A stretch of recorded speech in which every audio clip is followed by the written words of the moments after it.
It's a beautiful day for third strike. What is up? We got KCO Mustain holding it down with Mr. YouTube man JMCrofts. Yes. How's it going, everybody? Look, we got the people in the crowd. Already, man. It's third strike. I know. The nice thing is, you know, it's 1 p.m. So if you're not up by now, you got no excuse. If there's people who still aren't here at the venue, you were partying too hard last night, man. No kidding. But we're gonna have a nice party here on stream with some third strike pools action. The first pool of the day. Oh yeah, first pool of the day, and like looking at some of the brackets, there's some killers in there already. Yeah. Oh, I mean, I saw Mr. Ryan Hart. Yes. The man, the myth, the legend. That is going to be a little bit scary, but then we've got some hometown heroes here Sylvester's as well. in there? Yeah. That Hugo, so sick. So sick. Of course, being here in the greater Chicago area, I'm sure a lot of the Logan Arcade boys are going to be here. Definitely something to watch out for. But yeah, I don't know what kind of like international representation we might have. Yeah, for who all entered. I didn't see the full bracket, so I don't know who, like, you know, there's so many games going on Combo Breaker. Got to keep them all straight. I know, it's difficult, and especially when people are signing up for multiple games. Oh, yeah, multiple games across multiple times, or, like, they, like, move a registration around. But I've been told we got our first match already ready to go. I think we are ready. The players are at the sticks here. Dude, I love those super guns we had at EVO that we're still using those, with, like, the box. Yeah. Those are so sick. They look look so clean. Like a milk crate or something. Yeah. Like you could sit on it. All right, we got Endless Magician with the Brave Dance Elena versus Leo G. Yeah, the Super 3 Ken, as, you know, God intended, right? Yeah, so I feel like Elena players, some prefer Super 1 and some prefer Super 2. I mean, I think it's matchup dependent for a lot of people, too, right? The Super 2, you know, it could turn the tables if you get it raw, right? Yeah. Nice DP. Oh, big jump in. And this matchup's so interesting because Elena, she wants to play slow, right? Oh, wow, it beat it. Curse. Ugh, Ken buttons, man. And no confirm there from the low floor from Ken. Nice EX Tatsu. Oh, he tried for sure you. I'm surprised the fireball even worked. Right, sure you right back here from Endless Magician. You're on a Pixel. Ooh. But, you know, it's third strike. Pixel, it ain't over. Ain't over till it's over. Anything can happen. But this is an unfortunate situation because now Elena with no meter. Ooh, nice anti-air. He's got a super. Yeah, Endless Magician finally got the anti-air to connect. We'll see if we can keep paying that dividends there. Okay. There we go again. Okay. Yep. Oh. A little early on the overhead. Okay, nice. Oh, crossed up at the last second. Oh, it does that. Yeah, that move nice. is kind of cheap. Oh, man, yeah. EX Rafflecopter, it is a move. Ooh, okay, let's go. I want to see car throws. Yep. That forces Ken to spend, though, so that's not a huge cash out, right? Oh, my goodness. There you go. Oh, the awkward juggle. Yep, got to be so precise with the angle. Nice patience so far. Endless Magician fighting back. Nice anti-air again. Very, yep. So, you know, it's always so interesting at third strike when you see people, like, they feeling it out, and then once they kind of settle in, now we're playing the real game. And that was a nice throw, too, into the court, and another one. Yeah, I mean, that's one of the things about Elena is her hitbox can be really janky sometimes. Oh, yeah. Like, moves just kind of whiff, and then you're like, well, why am I being thrown right now? Oh, yeah, and then, you know, I think her car throw is the best one. Yeah. It's so good. Nice jumping. Ah, missed the combo, though. Nice. That was an early parry, too. I like it. Oh, but the Rafflecopter, so much damage. Yeah, we're struggling to hit that DP afterwards, but it's still. Nice jump in. Oh, bait. There we go. But, you know, Elena, without super in the damage department, she does struggle a lot. Yeah, she has one available, though. If we can get some kind of stray hit, she is quite adept at confirming. I think that super is, what, like 2 frames? Something like that. Yeah. It's fast. Nice overhead. Nice. Okay, we're fighting back the old-fashioned way. There it is. Let's go. I like that from Endless Magician. Not overextending, right? Many of players would have ran into Ken normals and died right there. Yeah, a lot of times in this game, I feel like the end goal could just be to control your opponent. Like, put your opponent in a box where they are not able to do the thing that they want to do. Yeah. And after the first round was over, Endless Magician did a pretty good job of that, keeping Ken at arm's length, anti-airing the jump-ins. You're basically saying you can't leave. Yeah. You can't leave. This corner is my corner. You can't leave. That's it. Exactly. Yeah. Yeah, you got to sit there and, you know, even though Elena is a low-damage character, she can force you to just sit there and eat overheads. Switch to Akuma. Interesting. Oh, no. We were talking about this character. We were before we came live. My pet peeve character on screen right here. But are we going to go ham beast, or are we going to play the more zoning style of Akuma? Is the question. See. Right now we're fireballing. Yeah, Okay. I mean, Yep. Well, nice DP. Okay. Yeah, because it's always so interesting because Akuma can play so defensively, just most of them don't. Yeah. Nice sweep. Yeah, and it can be very risky with the character. One mistake, you lose like half. Oh, he bleeds so hard. Nice. Yeah, Endless Magician playing this really smart. Yeah. I love that walk back roundhouse. So good. throw invincible. Yes. That is definitely one of her best moves. You know, I want to say she needs it as like a meme, but she actually does need that. Yeah. Without that, she would be terrible. Nice. That was Hey. late timing, too. I like it. Yeah, these anti-airs are very important for maintaining this screen position. Don't let Akuma get out of the corner. Ooh. Just kidding. It happened. Okay, but we're masher DP. I like it. Ooh. Dude, Akuma's sweep is so fast. It's so fast. It really is. Nice Oh, DP again. Oh. So force Leo G to gamble there. Maybe we can make him DP again, punish with a big super this time. That's we'll see. true. Oh, but here we go. Yep. Oh, well, that was same side? Oh, yeah.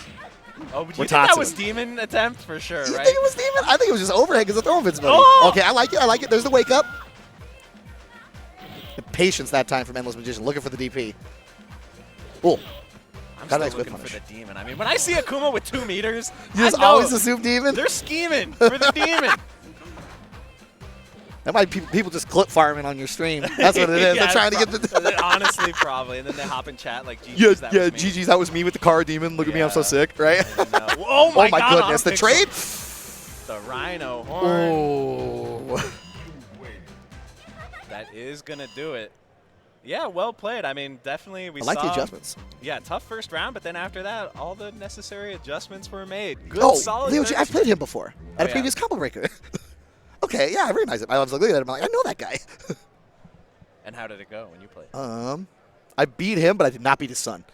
Oh, we got a family empire? Yeah, I got hit with Daipons by his son playing Yun. A dynasty? Yeah, he if did you will? Daipons to me. Oh my God. Guys, we're getting old here. Oh, man. tell me about Third it. strike players are now the kids are growing up playing third strike. I know, Pretty right? soon it's going to be like multi-generation, like 3 generations of third You know, strike players. We wouldn't have it any other way. I mean, it is good. The legacy of this game mhm. continues. I think that's been one of the really amazing things about Third Strike is just you can't put this game down. you Yeah, know? and there's no better time to start than now. If you haven't Yeah. played, like, there's so many resources available to learn the game now. There's tools to learn the game now. There's practice modes, right? And the tournament scene is really popping. It's thriving. Yep. Yes, especially here in America, we've been really lucky to have. Oh, yeah. I mean, American players in the past couple of years have leveled up so much. If you look at where America was, like, 2017 versus now, it's like night and day Yeah. of, like, just the skill level. Everyone's gotten so good. People parry like maniacs now where, like, you look at 2017, people are like, I can't parry that. Yeah, we thought it was Parry, impossible. Dudley, machine gun blow, red parry's too inconsistent. Right now it's like, oh, Dudley did machine gun blow, bonk, right, every time. We have training mode to practice it. we now, do, I guess. right? We used to not. And that's a big part of it, right? Yeah. All right, so sounds like our next set of players are coming up here. Yep. And yeah, I forget if we mentioned this on mic, but we are playing on Super Guns. Super guns. Consoleized arcade Yeah, so boards. people can bring their own sticks. This isn't like Yes, correct. This isn't like the arcade. But we where- are still running the board, the arcade board. It's Yeah. the same hardware underneath. Absolutely. Yep. They got like this cool little CRT that's like in the box on some of them. I know. I think those are really cool. Yeah. I also like the older, like, wooden ones. They got, like, the little wooden one with the little baby CRT. Those have a charm to them because it's like, we made this out of balsa wood in the garage. It's like the old Moss sticks. I love those too. Like the Moss sticks that are made out of wood. You can use it as a stool. Dude, yeah, that is the benefit of those is they're a chair. Yeah. Man, those are the Mono sticks were a little before my time, but, man, the forearm strength to play Marvel on that thing, I don't get how people did it. The circle gate is crazy. The fact that like there are still players who like when they go back to Marvel, They have to go play get the on- Moss stick, I'm yep. like, that is unreal to me. How do you not need the corner? Yeah, man. You need the corner on the gate, you know? Yeah, and they play with like a bat top too, and I'm like, what? How do you do this? Yeah, it really is crazy. But yeah, as you All can right. see there in the background, we are here in the Schaumburg ballroom. Yep. Combo breaker. Was this the Renaissance? Yeah, Renaissance. Schaumburg. I always mix up hotel names. It's right there at the bottom. Oh, we have it of written. Schaumburg, Illinois. In case there's any confusion, people say we're in Chicago, but technically, We're the burbs. Glasses push. Technically, we are in Schaumburg. But The suburbs. here, technically, we got Pookie the Bear versus Mecha Fetus. Necro versus Hugo. This is not a matchup you see every day. And I like Necro a lot as a character. This character, I originally thought he was like kind of lame, didn't do anything cool. And then like when I saw a really good Necro, I'm like, oh my god, this character's so sick. I am a huge Necro fan. The thing is, like Necro, usually you just want to Ooh. Okay, we'll let it rip. I like it. You want to play nice and patient and then wait for your moment to kind of go ham once you get in. And Yep. that's kind of what's happened here. I mean, obviously, he wants to use those limbs to control Hugo, keep him far Nice. away, but Yeah, and the key for Necro is to not overextend and get Yeah. snatched. Oh, back throw though. We were just mashing it, but it's fine. Wow, whoa, that dive kick was such a weird angle. Oh, the suplex. He's looking the wrong way. Yeah, something we saw there from Mecha I feel like Necro players do this all the time. Is you do light drill and then you do light spinner. Yep. And like it's definitely strong. Don't get me wrong, but you do have to be careful. If someone double parries that spinner, someone like Hugo. Oh yeah, or like you can red parry it too. Yeah, right? We've seen that before. That is one of the big dangers of this character, I would say. Oh my God, another wake up You know, super. I actually like it, right? Because Hugo, we're trying to like just make him not be able to get the party started. Even if you bait it, like it's hard for Hugo to punish. That's I like it. Let it rip. Okay, the dolphin dive. Ooh. That is another benefit of Necro in this matchup is that Down fierce is such a good normal. Nice cancel. Mecha playing clean. Yeah, I mean, the Plasma Storm super, he landed 3 Plasma Storms. I mean, I like it, right? Like, let's say Hugo jumps, you just rip it. He's got to parry that whole thing, all those hits, right? Like, you know, it's kind of like when Chun players use Kikosho against Hugo, right? It's the same idea. Yeah, that's something I feel in, like, kind of a lot of low mid tiers versus Necro is, like, all of a sudden his Lightning and his Plasma Storm become, like, really potent anti-airs. Oh, yeah. Yeah, unless you can just, like, avoid it.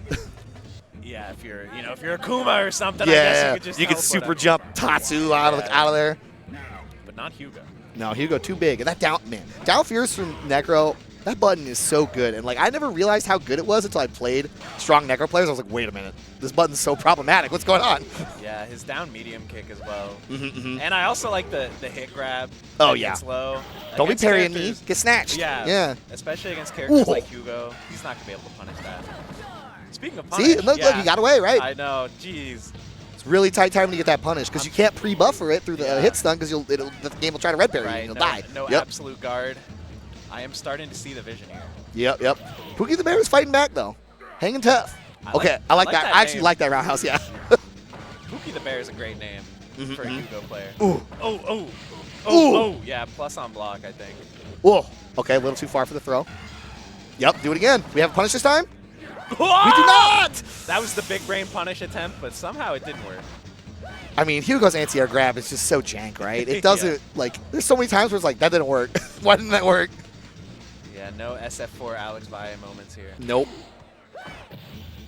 Okay, nice. The overhead again. I'll keep him still. Yeah, that was really, really well played by Mecha mixing up what options you go for after the drill.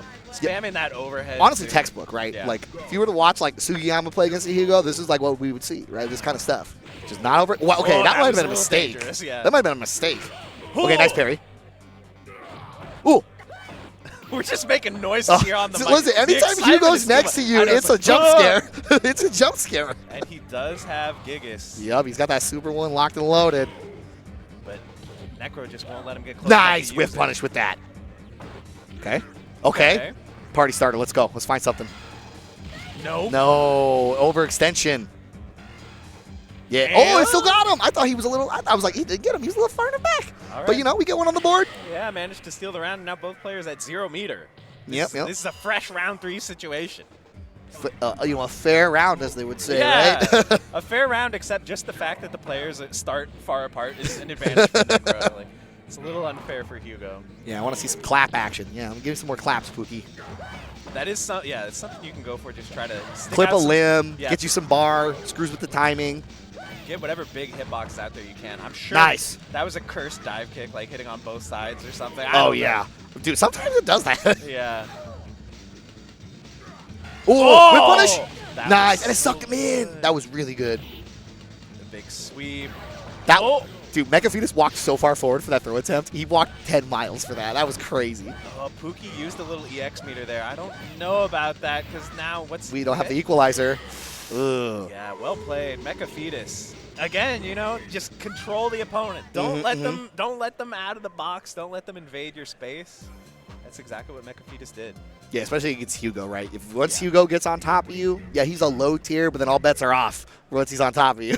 Yeah, you know, in this game, people always say, like, you can't zone in this game, right? Because parry. You can't throw fireballs and keep people out because of parry. But, yeah, like, zoning with limbs is such a big thing in this game. Not just for the obvious characters like Necro, Chun-Li, but, like, kind of with every character. Even, you know, with Urien, it's something you think about a lot. Is, like, stick out those pokes, crouching medium I'm going to be real. Most of my wins is by zoning people with limbs. No, seriously. It's not big Aegis combos. Yeah, with most, maybe not most, but with a great portion of the cast, that is one of your big goals. I mean, obviously we saw it with Elena too last round. So. Oh yeah, Elena. Honestly, like she's one of the best like button control characters in the Yeah. game, in my opinion. Like she could just lock you there forever, and then Yeah. pest you with the overhead over and over. So that was definitely the secret there for Mecha Fetus, but our next set of players are coming up here. Man, I don't want to say I'm nostalgic for Combo Breaker, but because it's still happening. And we're still here. But Yeah, like, we're here right now. the good vibes of Combo Breaker are just so powerful. This year is the 10-year anniversary, if I'm not mistaken. Oh, has it been 10 years since Combo I Breaker think 1? it says it right here on our Does it say it badges. on our badges? A decade of dedication. Huh. I like the shiny badges. They're shiny this year. Oh, yeah, you're right. You Yeah, guys they're can't shiny. see, but we got They're like holographic. Yeah, I know. I got the hollow Charizard. Yeah, around exactly. my Yeah, neck the here. foil Charizard. Huh? Exactly. Let's go. Yeah, they handed me my badge. I'm like, why is it shiny? I'm also getting hyped because Killing Moon is playing. Oh yeah. The headsets that they gave us have like the craziest bass ever, so I can just max it out. Oh yeah, the Kuma theme. Yeah. He's gonna casually Masatsu. Casually Masatsu child. Yep. Damn, look at the mustache on P2. I like it. I wish I could rep a mustache like that. I'm a little bit scared, like every so Dude, often. I think about it too. I But know, I it's feel like I need the beard. it's like, the what if beard I- needs to exist. What if I just shaved the beard, left the mustache as like a prank? Okay, so I did shave my beard once last year for a Halloween costume. Oh yeah. So I was Admiral Garp from One Piece, and I had just the goatee. And I wake up the next day after the Halloween party and go, this looks like awful. So I just lopped it off. Oh no. All right, well, let's see if Papa can lop off Akuma's chances of winning here. We'll have to I find mean, out. all Hugo needs is one good SBD, and that's equalizer. That's Oh, the there you thing, go. right? And that was a really good jump. And, in this matchup, Akumas can't YOLO Tatsu as much because Hugo can actually punish that with SBD. You got to be careful. You got him in the corner. I mean, this is a tough situation Okay. already. That was a good Tatsu, but... Yeah, mistime the meaty. Hugo gets up a little late. It's a little weird looking. Yeah, it's hard. Like, in this game, different meaty timings Oh, and yeah. stuff. It's so much. Okay, I love the sweeps. Clap him. Yes. Is Papa the guy with the mustache? You gotta be, right? He's got to be, right? Yeah. Look, being named Papa and picking Hugo and looking like that is the trifecta. Oh, my God. Just the overhead, the boot. Punish. Oh, he tried. And there are 2 Hammer Frenzies in stock here. Yeah, and Papa's he's picking the right jump timings too. So many fireballs have been at least eating a roundhouse from Hugo. Yup. Oh, just let it rip. Didn't get all the hits, but we take that. Any damage against Akuma is critical. Absolutely nice. We got the anti-air DP. But another wake up Oh. SPD. I mean, just do it till it stops working. Yeah, for the viewers at home, it's not invincible. If you meet it, Hugo gets smacked. Yeah, not many meterless invincible reversals in this game. but Correct. Like- Akuma is Yeah, privileged even like a lot of the enough to- Shoryukens will trade with like a mid meaty, right? Yeah. Like a proper mid. But yeah, Hugo, that is not invincible, so he recognizes you are not hitting your timing. Get snatched. You know how many frames it is? Hugo's command grab? Yes, 3. Fast? It's fast. It's fast. I don't remember the exact frame data on that one. It's fast. I think 3 or 4? I just assume that every super in the game is like 1 frame because it turns out like so many of them are. Like half of them are, yeah. Like Elena, I think both of hers are. Yeah, Chun and Ken are 2. Yeah. Yep. Up Aegis is 1. Yeah. I know yeah. that one. What is Ibuki's Kunai Super? That's like what, like 3 or something for the first knife to come out? I'm gonna be honest. It's fast. I've never picked that super. The Kunai Super? The air Oh, super? I thought you were talking Yeah. about 3. No, I'm talking Super 1, Super 1. Nice. All right, Teagle fighting back. Punish. Okay. Yep, and every time the red fireball's been thrown, he's eating a big, heavy jump normal. Yeah, I mean, Papa, we were discussing the different play styles of Hugo earlier, and this is a very classic, like, poking, not overcommitting, not going too YOLO. Yep. The 2 competing styles are you play with your heart, or you're going to slap them a million times to play footsies, right? Yeah, I guess that's like more of the brain play style, I guess you could say, versus the heart. Nice, Hammer Mountain. Yeah, I guess we'd say more quote-unquote textbook versus more like play with your heart on your chest. Punish that. Ah, angle was a little weird. Spacing was a little weird. Oh, that was actually so nerve-wracking. Yeah, the empty demon, I froze. I would have just stared at it. Okay, feel it out. Nice. Dude, yeah, Papa's just playing really good neutral. Oh, and then another Hammer Mountain. Oh, and that actually juggled, and Nice. Papa is going to take it. Papa's in the house. Yeah, good stuff from Papa. That is like, I mean, we talked about it, textbook Hugo right there. Like the YSB style, the footsie style Hugo. the big normals, play patient, don't be trying to just clap 10 times and double dash in and jump, try to air parry everything. And you know, even though Akuma is like this just annoying mosquito that's flying around the screen, hard for Hugo to get in on, but you only need a few hits to get the life lead, and then it's like, okay, now what are you gonna do? Yeah, like you know, you watch Akuma do so much stuff. He eats one jump fierce, didn't even combo, and that's like 30%, right? Yeah. I mean, that's definitely how I approach Akuma matchup. I'm like, oh, I chopped him twice. We're winning. We're in there. Yeah. Right? Like, oh yes, I chopped him. We're doing okay. Yeah, I really, you know, I'm a little biased, but that was really well played by Papa to make that matchup look easy for Hugo. Yeah, and Akuma players, they really got to slow it down if they want to fight Hugo. Like a Hugo that's playing patiently, they can't party hardy. They got to use the air fireballs. They got to play that long, arduous attrition war. Yeah. Which it takes a lot of mental fortitude to do that. It is hard to be patient like that in this game because this is the kind of game where you want to rack up the dizzy, you want to do your hype you want to do the sick combo, or you want to do the sick parry, especially when you play on the stream. Like, oh, I got to hit this parry for the stream real quick. Yeah. Hold on, let me show off my cool combo. Let me hit this Kara Demon on this. Oh yeah. That's why you were like, oh, Kara Demon. I thought he was gonna go for it in the last round too. He had 2 meters. Well, because the Akuma chop is just throw invincible, so just do it anyway. It's mad good. I guess that's true. Yeah. Yeah, there's a few weird throw invincible things in this game. Yeah, like that one doesn't look like it. At least Elena is like, she's airborne, so it's like, okay, that makes sense. There's also like Q crouching, right? Oh yeah, but that's like, isn't that like a bug? Well, I guess Akuma's is a bug too. Yeah, but the Elena thing isn't. Yeah, Elena thinks she's hopping. So yeah. But yeah, the Q, like where Q's just be pump faking, and it's like, you can't throw me. You can't. Yeah. Yeah, when I first saw like a Q player like use that and then like punish the throw with command throw, I'm like, yeah, I've always seen like Q players do that stuff, and I never understood how it was working. And then it's like, oh, I was told that. I was like, oh, that makes so much sense. Yeah. Who knew? there is some tech in this game. Oh yeah, there's some. I mean, there's been some tech that's been like rediscovered recently, like how to walk forward and then parry. Where you input quarter circle forward, the game thinks you did a special move, so it doesn't shut your parry window. All right, so we got Sylvester Hugo. This is a Logan Arcade player, and he is sick nasty. Hey, we got the same matchup again. Yep. Hugo has red hair this time. All right, let's go, Sylvester. I've played with this guy. He was on my team at Jazzy last year in the 3v3 randoms. His Hugo is nuts. Look at the parries. Yep. But right now. Yeah, it's looking a little tough so far. Yeah, Plasma's hanging tough. Oh, that was, unsafe air fireball there. Patience. Oh my God, the meat squasher. Okay, we need one more. What's he going to do? Whoa! Was that the high owl? I mean, every Hugo since High Owl was doing that has been using that move. Every single one. Everyone's like, no. That roundhouse has actually got like triple parry, quadruple parry. Oh my God, okay. Oh, he tried to red parry that Tatsu. I see you, Sylvester. Let's go. He's going to be feeling he tried to red parry again. He's going to be feeling it when he hits it, though. Got Gigas. There it is. Oh! Ooh. Nice. Oh, my God. One more. Oh, okay. We teleport out. Got out. Okay. I like that whiff stand light kick there, too. One of my buddies that used to play with Ruben showed me that at Aki, and I was like, oh, that's so nasty. We do have, I'm not going to say it, but he's got 2 full meters here. He did. Oh, no, that punish. Wow, that meat squashing, that looks so delayed. The meat was, it was a delayed squashing there. All right, and that's game 1, Sylvester. Yeah, I mean, Hugo, it looked tough at the beginning, but it only takes a few SPDs. And all of a sudden, and honestly, once you can get a read, right? Yeah. You might take a couple hits trying to get a read, then you get settled in. Okay, now it's go time. Especially like when you parry as much as he was doing, you gotta take a second to figure out the timings. All right, looks like we're going right back into it. Yeah, I want to see Plasma maybe like, play a little slower, more jump back fireball. Oh my goodness. Oh, the Reese. He almost had the anti-air grab there.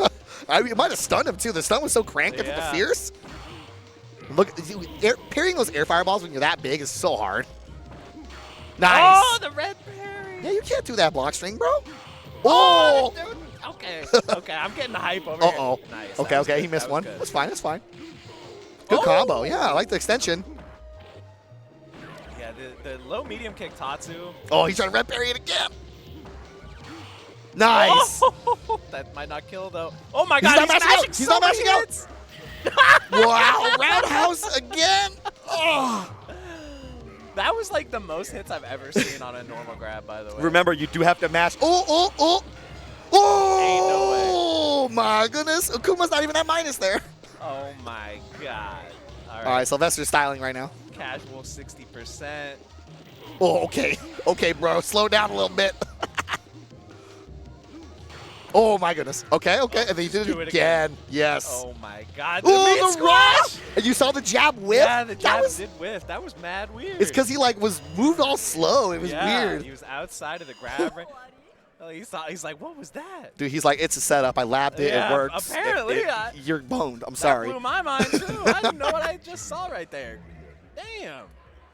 Yeah, what are you supposed to do about that? Like, what, your jab whiffs? You're supposed to jab him out of meat squasher. What do you do when it whiffs? I don't know. You pray, I guess. All right, folks. Well, we've had some hype matches so far. But don't go anywhere because we got more coming up. But first, we got to throw it to a quick ad break here. But don't go anywhere. We'll be right back with more Street Fighter Third Strike at Combo Breaker. You know, there's a lot of uncertainty in life. But there's one thing you can be sure of. More Combo Breaker right after this. This is the best Chipotle order. I would like a bowl. Triple wrap. Mild, medium, hot. Then dip it in here. Sour cream inside the vinaigrette. 2 tortillas. If you know, you know. Lettuce, cheese, waffle. Yes. Oh, that is good.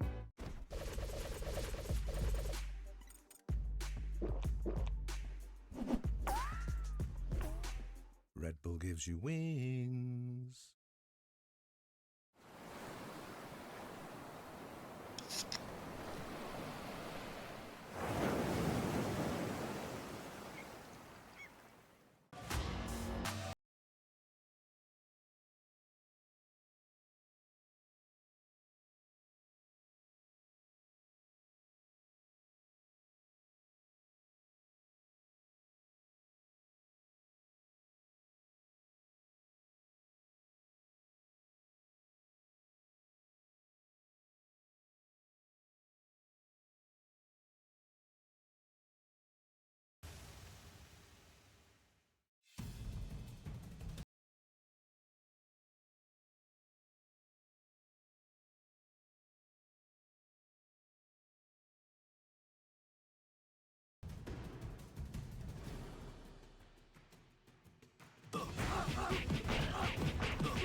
Sheldon, we understand that our no-shells pistachio ads upset you. And to show you how much we understand, we had these made. And you're gonna stop selling no-shells, right?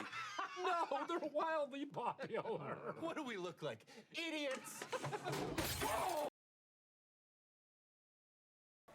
Folks, we're back with some more Street Fighter 3 Third Strike. We got our players here button checking. We're here commentary checking. Oh, yeah.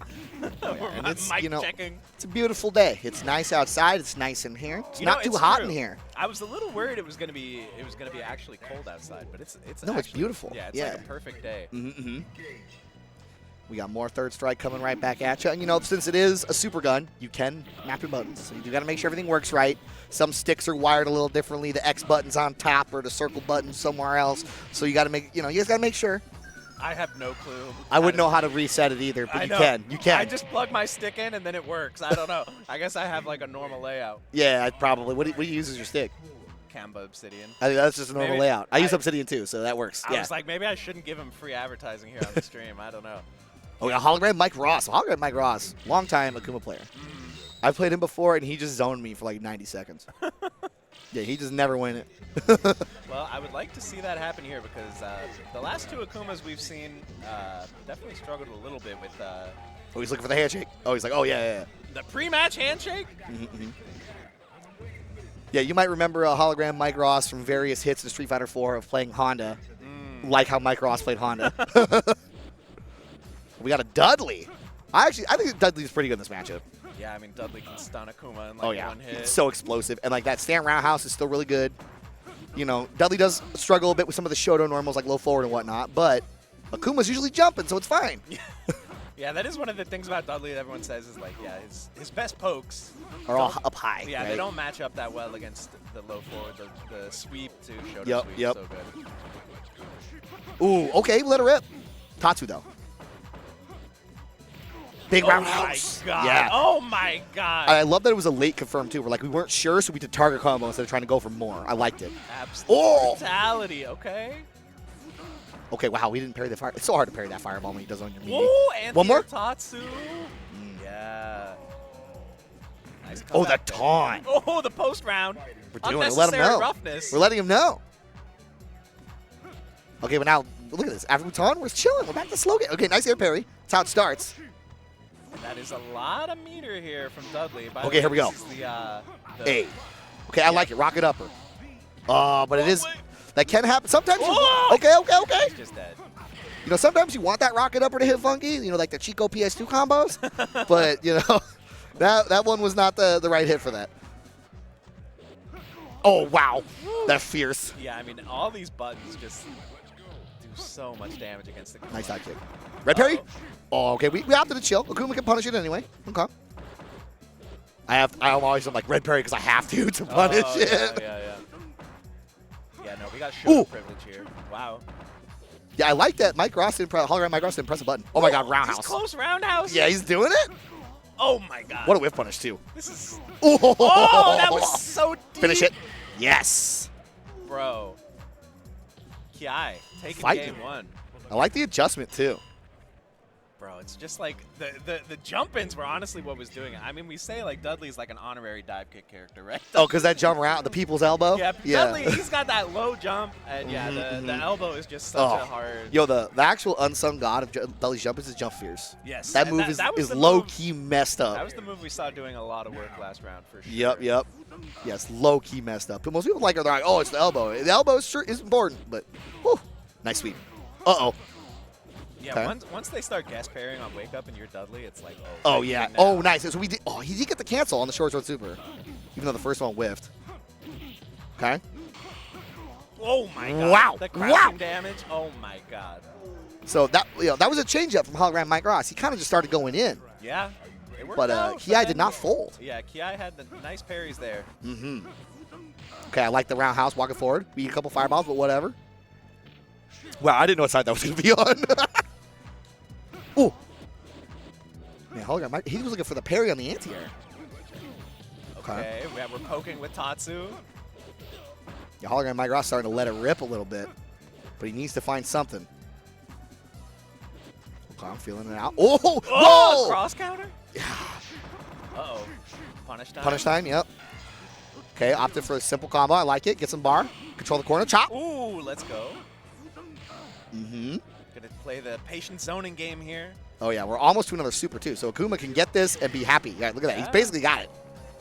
So if you're Akuma, you're content with that. By the way, we got the super switch on win, by the way. From Oh, yeah. He switched to corkscrew blow. I didn't even notice. Legal? Okay, No, well, I'm pretty sure allow you it. can do that. Pretty sure you can do that. Nice. Oh, my God. Okay, didn't quite get it. Yeah. Nice try, though. It was the right decision. Just needed to get a little more tighter on it. Oh, we got some frame kills here. Let's go. Nice confirm there. Uh-oh. Linked it? Yes.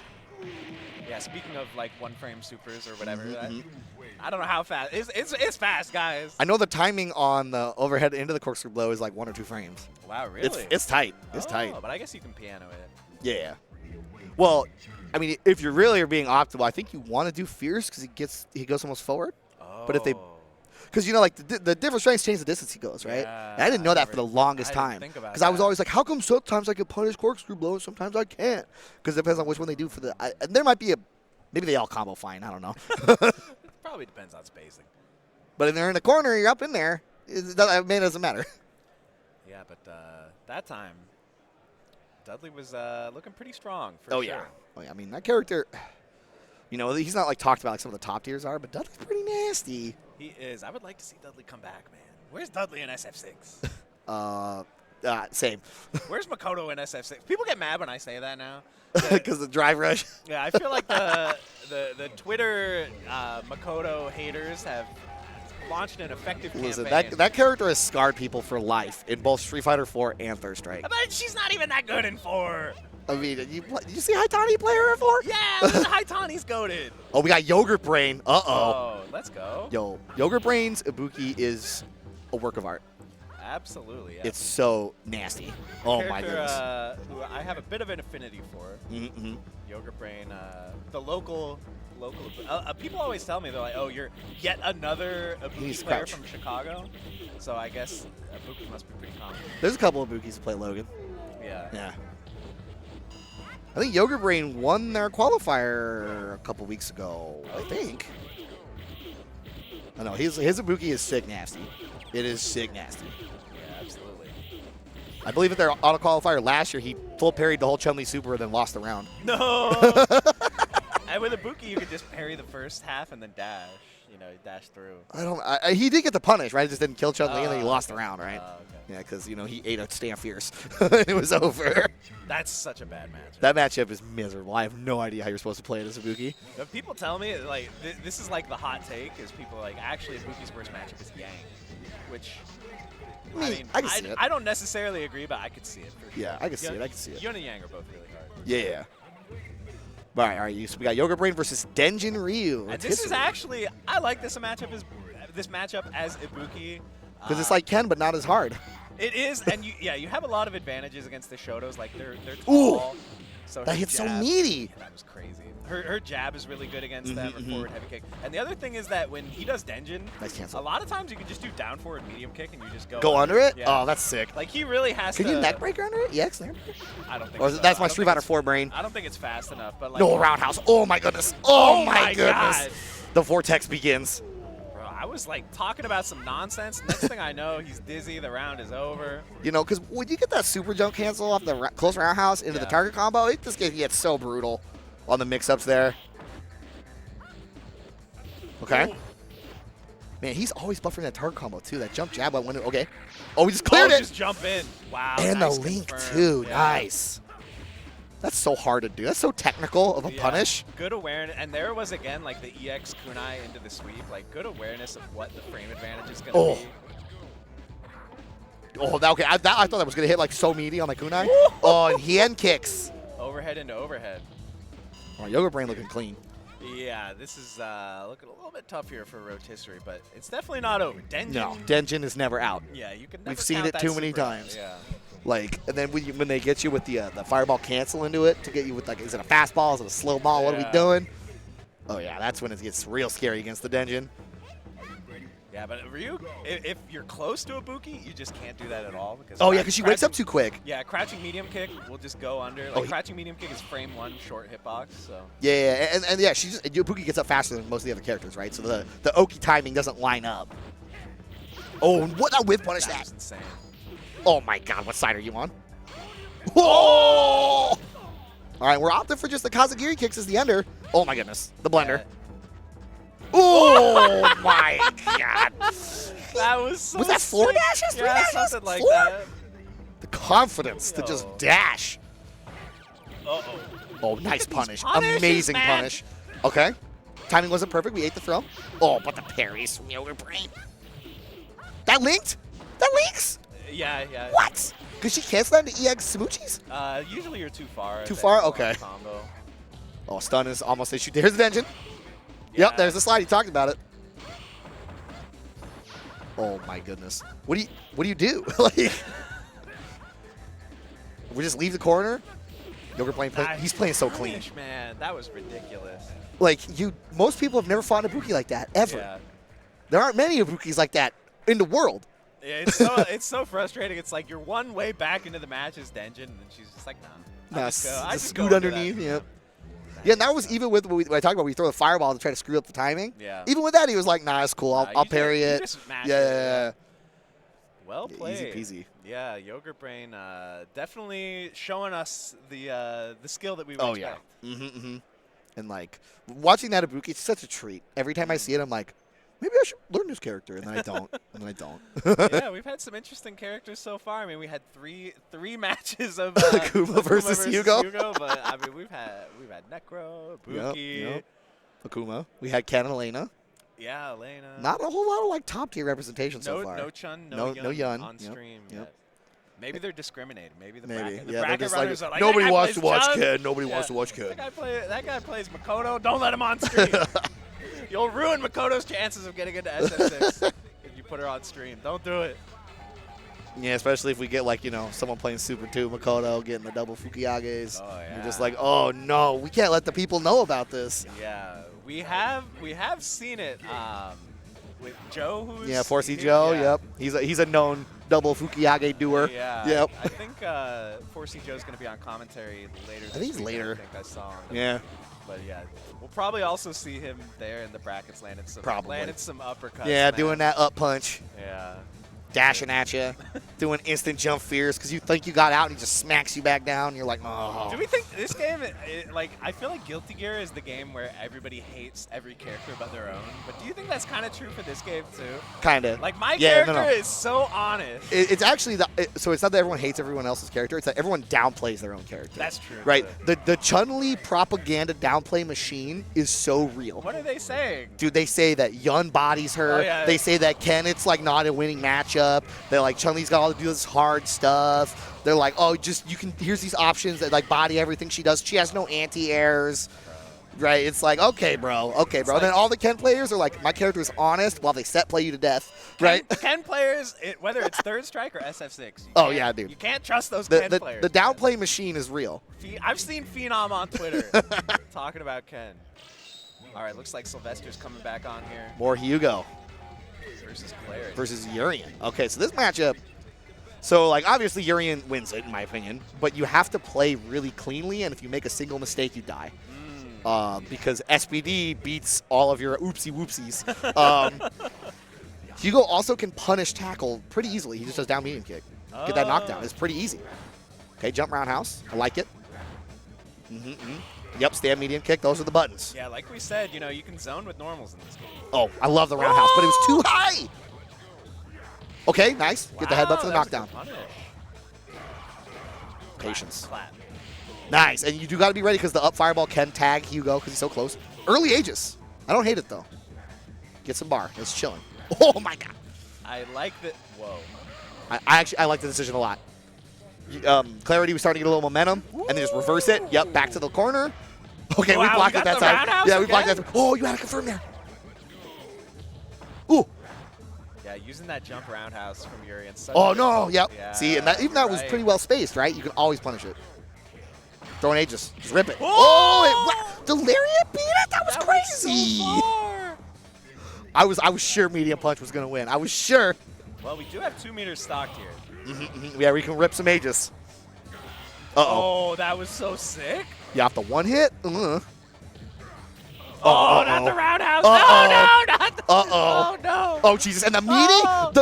Okay, chill. Okay, that time. was good. No, we didn't go for Aegis. We didn't come out. Oh, no. Oh, my God. We need another tackle or something. Oh, not the squasher. Oh. Yeah, that was one opportunity there from Clarity with when you get the down the launcher. fierce, Yep. You gotta go into some unblockable nonsense. Yeah, there. you got. Oh yeah, you got to cash out, right? Yeah. I mean, in those situations, sometimes I would do EX headbutt, then an early tackle to send Hugo to the corner. Especially since I have him fully locked and loaded, so it's put him in the corner and now I control him. Right. Or you can go for like a mid screen, unblockable, et cetera, et cetera. But we needed something. We need something, right? Sitting there on 2 meters for that long. Yeah, I think Clarity tried to get the Aegis out, it just didn't come out. Yeah, definitely. The cancel window on that is funky. The tackle and Aegis, it is weird. I'd be dropping that. Everyone would be dropping that. I mean, it's hard to not drop some stuff with Urien. Okay, squash him. Sylvester, Sylvester, please. Wow. And then the one-hit jab, Sylvester, please. He's style-oning them, as they say. Okay, chance. I can't believe that empty jump wasn't an SPD. Okay, I like this. I like that. Show some confidence. Aegis. Oh, it didn't roll? Okay, that works. Tackle. Oh, that one's hard, though. That backwards tackle. Oh, not the squasher. No. He's just raw dogging the squasher. He's letting it rip. Clip that. All right, you do have 1 meter here to work with, Clarity. Okay, nice medium kick. I want to see some forward medium punch, too, from Clarity. That move's really good against Hugo. Okay, here we go. Chance. Oh, my God. Yeah, I mean, you just want to get to a range where you can use Fireball, use forward medium punch like you said, but that's a punish. Sylvester is just so aggressive. Nice. Okay, that doesn't actually punish that, but we'll take it. The no punish punish. Yep. Okay, I like the roundhouses. Keep them coming. Oh, no. Oh, no. And they said there was no throw loops in the old game. Yeah, even with the quick rise and the weird and the throw protection for a little bit, right? Yeah, Sylvester took it, so well played. Yep. Gonna continue burning through this bracket. Oh, yeah. It's Sylvester. Man, like, so are we gonna see Sylvester versus Yogurt Brain at some point? Are they on the same sides of the bracket? That would be a treat. That would be a treat. If I had Signal in here, I would do. Yeah, I don't get the interwebs in here. But man, look at it. So many people are packing in here already, man. It's funny how, like, I feel like with every tournament, it's like as it goes on, you know, more and more of those people that are back there, you know, watching the matches or playing in bracket, they're like gonna slowly move over. Like, okay. Yeah, as people get out of bracket. Oh, we got a 4C Joe sighting. Oh no. Look at that. He's doing the point. Bro, it's like Invasion of the Body Snatchers. Hey, you might recognize him from the caster picture doing that same thing. Oh. Yeah. All right, our next players are sitting down, getting plugged in. And, you know, anytime you walk into somewhere and you hear, like, the third strike noises, you can just, like, hear, like, the demo play of Chun-Li. You're like, ah, yes, I'm home. Because the Chun-Li shriek that is heard around the world from the back fears. So if I'm not mistaken here, there is an insane pool here. Sylvester, Ryan Hart, Corey Bell, same pool. What? Is that real? What? That's nuts. Yeah, pool 252. Is Ryan Hart? We haven't seen him yet. But right now, we got Zion versus King Droid. They've already locked in. We got our first Makoto sighting of the day. Karakusa Connect, Stan Fierce, Hayate.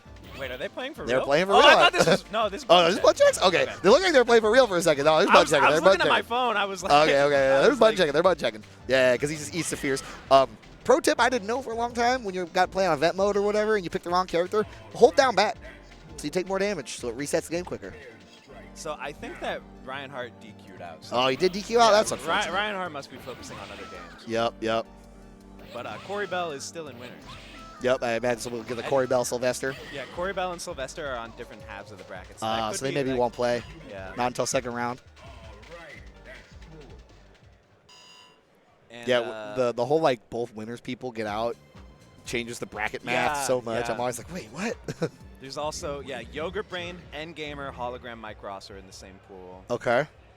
And those are all the ones that, there's only 2 pools happening Yep. now, so, yeah. All right, so it is going to be the Makoto versus Dudley. So Zion with the Makoto, King Droid with the Dudley.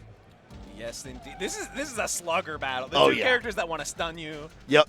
And, like, Makoto, she's kind of upright when she moves, so Dudley's pokes tend to do pretty good against her. Nice early Karakusa.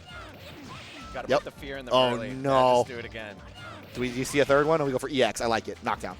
Okay, wow. Yep. You got to let Jet Upper rip. You got to let it rip. It's honestly one of the best uppercuts of the game, in my opinion. Jet Upper is so good. Okay. Ooh. Man, some of those Makoto buttons, they're so good. So underrated. Yeah, I mean, obviously, she's not like a conventional footsies character, but if you are able to control her movement we have a chance. Oh, dropped it. Nice back throw. Yeah. Zion's playing fast, though. I like it. You know, with Makoto, you got to play fast. Yeah, don't give the opponent the chance to catch on to what's happening, and then they're just already dead.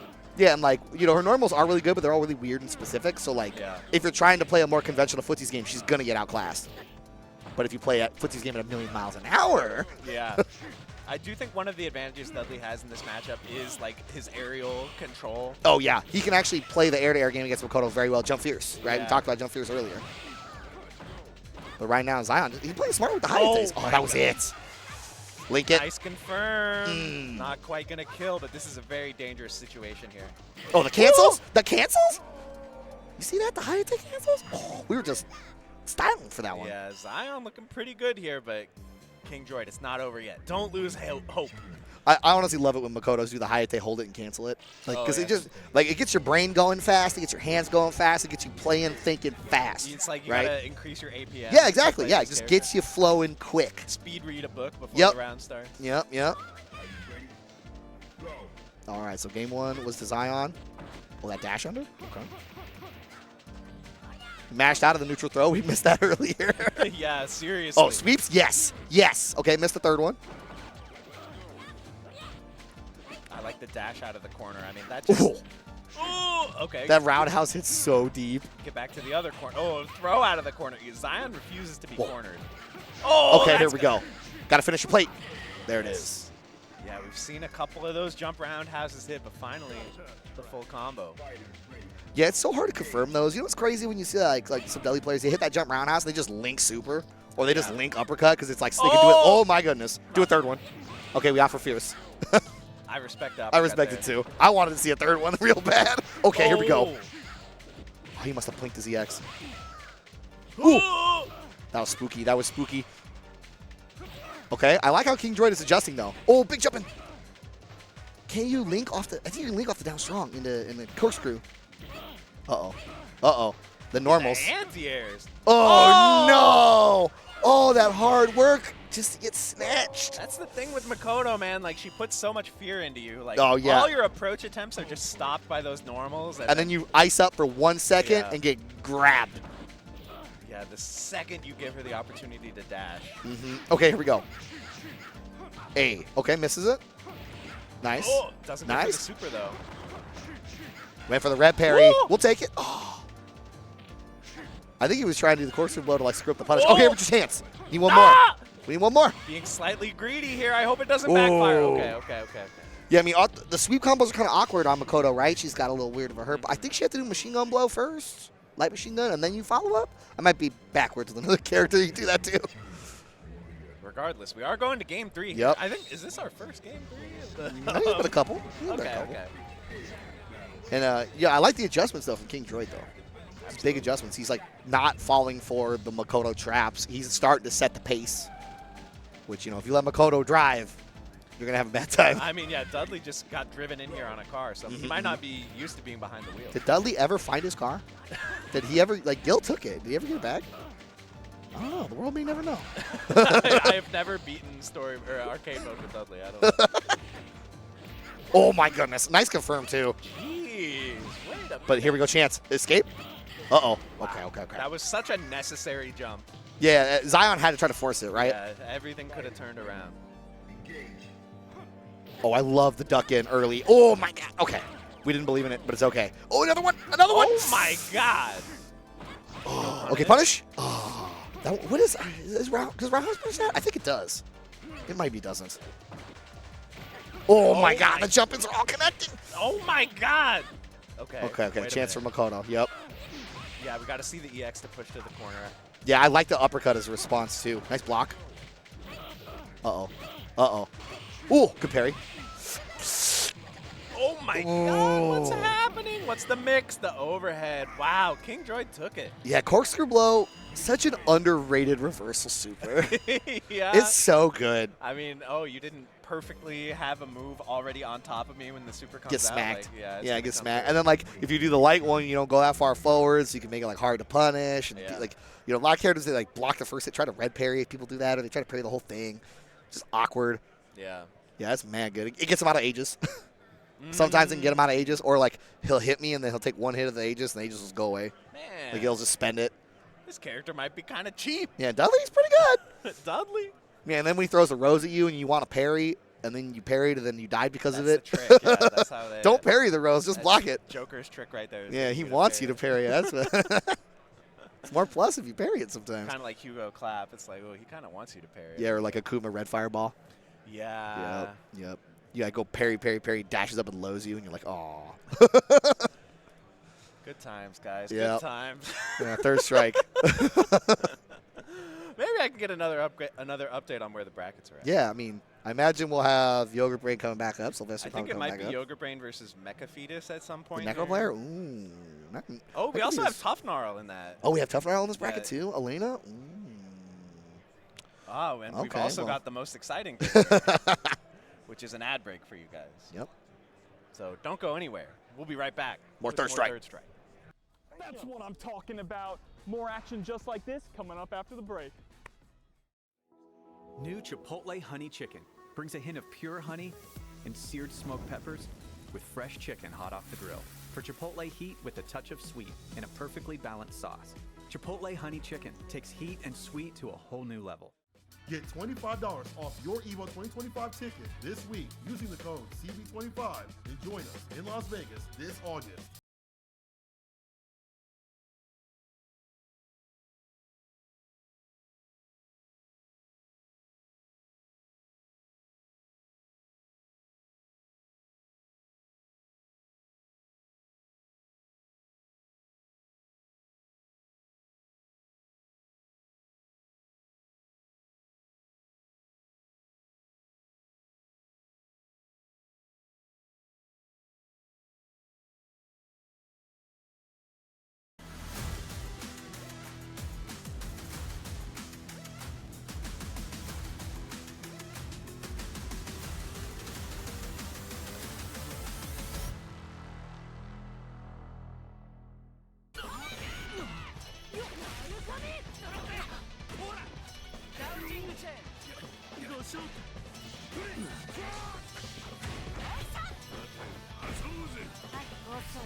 Officially licensed FGC merch designed by the FGC for the FGC. Discover Tenno's newest drops releasing for the first time during Combo Breaker alongside many of your returning favorites at merch.10-o.gg.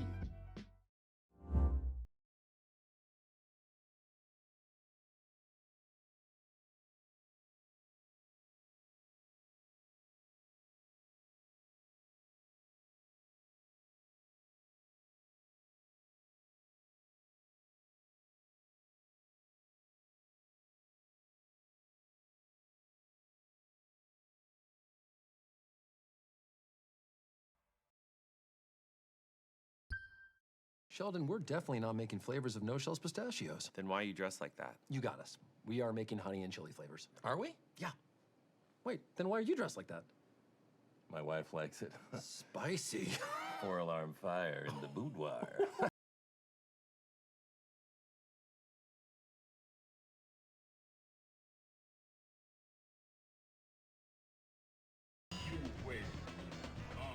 We are indeed back. We are indeed back. Talking about our hands breaking because we're old. It's tough out here, man. You know, take care of your hands. Take care of them. There was one time where I was like grinding Marvel 2. There was like some combo I wanted to learn in Marvel 2, like just for fun, not even to like do it in matches. And I spent like an hour working on it, and like my middle finger hurt so bad. Yeah, it was like raw. I couldn't play fighting games for like a week afterwards. Guys, it's tough, man. Take care of your hands, friends out there. If you guys do your stretches, it's lame, but do it. It'll help. I promise. If your birthday starts with a 1, it's time to start preparing, guys. You gotta do those calisthenics and everything. Oh yeah, it helps, man. All right, we got Tough Gnarl, Elena. Yes, versus Reek with the Akuma. And we saw Tough Gnarl. I believe we commentated some Tough Gnarl matches last year. I think we did. That sounds right. Yeah, I think there's one on my commentary reel. Can I spare? Oh, good parry too. And Elena with that weird hurt box. It's gotta be so weird to parry those air fireballs because she's like wiggling. Yeah, and yeah, her hitbox is just weird in general. It like adjusts like as her animation plays. It's really weird. Nice. Oh, does that work? There's no. Does that combo? It might. Who's to say? I don't know, but Reek taking the first round here, and with all the meter in the world to work with. We got the dive kick connecting. Oh. Okay, nice patience. Tough Gnarl not overextending right now. Trying to stand block. Ooh. Oh. Yeah, we talked about the parry bait, right? That's please parry my air fireball yeah. so I can low you. Yeah, Reek is playing really good right now. Punish? Didn't get it. Whoa, that went under. That was crazy. Oh, okay. Oh, nice. Oh, that's a hard one to parry. So close to being dangerous. That's a hard one to parry. Yeah, you can see that Tough Gnarl wanted to save some meter and not spend super. Yeah, I mean, we got to make the comeback, right? You are Elena. You do need that super for damage. Oh. Uh-oh. Wow, this is not a good situation. I mean, listen, I don't want to say it again, but there are 2 meters stocked here. Oh, and then that comboed. Oh, no, it drops out. Okay, I like the throw. Sometimes Elena's best punish is just the power throw. I mean, it's yes. good for the screen positioning too. Get him closer to the corner. Man, Reek his dive kick placement has been so good. It's been giving Tough Gnarl lots of problems. Oh, Rhino Horde. Oh, not the second hit. Wow. This is looking dangerous. Uh-oh. Oh, he jumped into it. I wonder if he tried to parry it. Yeah, it must have been, right? Must have been, right? Why else would you jump that way? You would otherwise just want to back out. I don't know what the solution was there. Maybe try Rhino Horn or something, but then I guess no, because you eat the fire. Yeah, the regular fireball first. Tough situation for Tough Gnarl. But, I mean, that was anyone's game. So we shouldn't see a washing if the previous game is any indication. Nice parry. Nice with the target combo. Yeah, those air target combos from Elena, so underrated, right? They're nasty, actually. Yeah. Try to parry, you get smacked, and the angles, and the air-to-airs. There's been a few times now Tough Gnarl's going for the red parry on Tatsu and not quite gotten the timing. It's so hard to get it, right? Like people act like, oh, just red parry it. It's, well, yeah, if it was that easy, I would do it every time. Oh, nice buttons. Oh, man, Reek is on match point here. Yeah, and I like the button choice right there. That's crouching strong to try to stuff the approach. Low committal. Oh, the dive kick placement from Reek. Okay, throw. Nice. Nice. Forces the spin. Bait. Okay, good punish. But no bar on deck for Elena, right? We had to spend it all for that. True, that is going to be an issue, but maybe you can land a few more of these car throws. Yeah. Oh! Nice. Another one, why not? I mean, hey, sometimes you just got to turn up, right? That was a textbook Elena round for sure. Mixing up with the strike throw, the throw invincible moves. Nice parry. Okay, so Tough Gnarl's finding the timing on the dive kick, maybe. Eats the super for their troubles. Okay. The corner here is going to be the real. Nice. Oh, whoa, you could have had it. Okay. Ooh. You don't see the demon flip throw very often. Uh-oh. Oh, nice man. combo. Reek only took a few hits there. So that was a winners semis match. So I believe Reek is going to be getting out in winners. Ooh. I think that's how that works. Or maybe is it one more? Or was that it? That might have been it. I think since it's 2 out. I don't have the bracket in front of me. I think since it's 2 out, Reek just gets out. But okay. Yeah. Someone can correct me if I'm wrong. Yeah, Tough Gnarl had a couple opportunities there. That big jump where he landed the jump in, then the down medium kick and didn't get the super out. Oh, that could have swung the whole game. Yeah, absolutely. But you know, it's tough. The confirms in this game are tight. They're fast. Got to be on point. Something I always took for granted, you know, I'm an 09er, so I was a Street Fighter 4 player first, and something I always took for granted is it's hard to combo off jump-ins in this game. Oh, yeah. Like they don't do that much hit stun. Yeah. Like old games, it's kind of like that, where it's like, man, I landed a jump-in, but I have to really like your jump-in placement has to be really tight. Yeah. From SF4 onwards, it was like every jump-in's like plus 60 on hit. Yeah, like you don't care. Yeah. Oh, I did jump fierce to the top of the screen. Whatever, dude. Yeah. We even see like Street Fighter 6 where like Ken does that neutral jump fierce at like literally the top of the screen, and then he gets to land and do heavy kick or whatever. Yeah. You're just like, bruh. Kind of crazy. But looks like we are going to have Corey Bell coming up here. Ooh. Who's Corey Bell playing this game? Ken, I believe. Is it Ken? Okay, that makes sense. I haven't seen Corey Bell play this in a minute. I think I got bodied by Corey Bell on Fightcade a few times. I think it was Ken. Okay. But also, as 5K, people just be playing whatever. That is true. That is true. You know what would be really... I wish Fightcade had, like, character separate rankings. I know that's probably, like, way too technical for them to hey, implement. people already abuse the Fightcade rank system enough to, like, get high ranks that they don't deserve. Yeah. But you know, like... Or people make Smurfs. Ever since I hit B rank in Fightcade, I'm like, bro, I can't go back to C.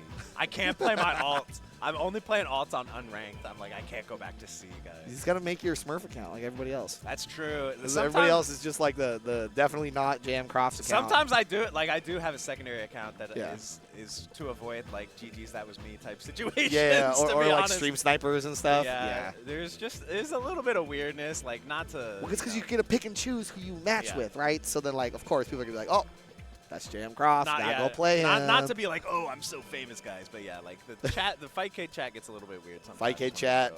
Yeah, that's like, a place. That's a thing that happens. Fightcade chat. Is that really you? So I play on the alt a lot. But I'm not gonna leak it though. You guys. You shouldn't.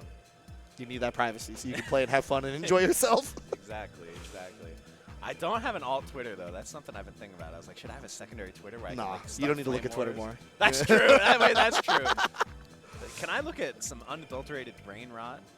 Just doubly efficiently? Mao 2 Twitter.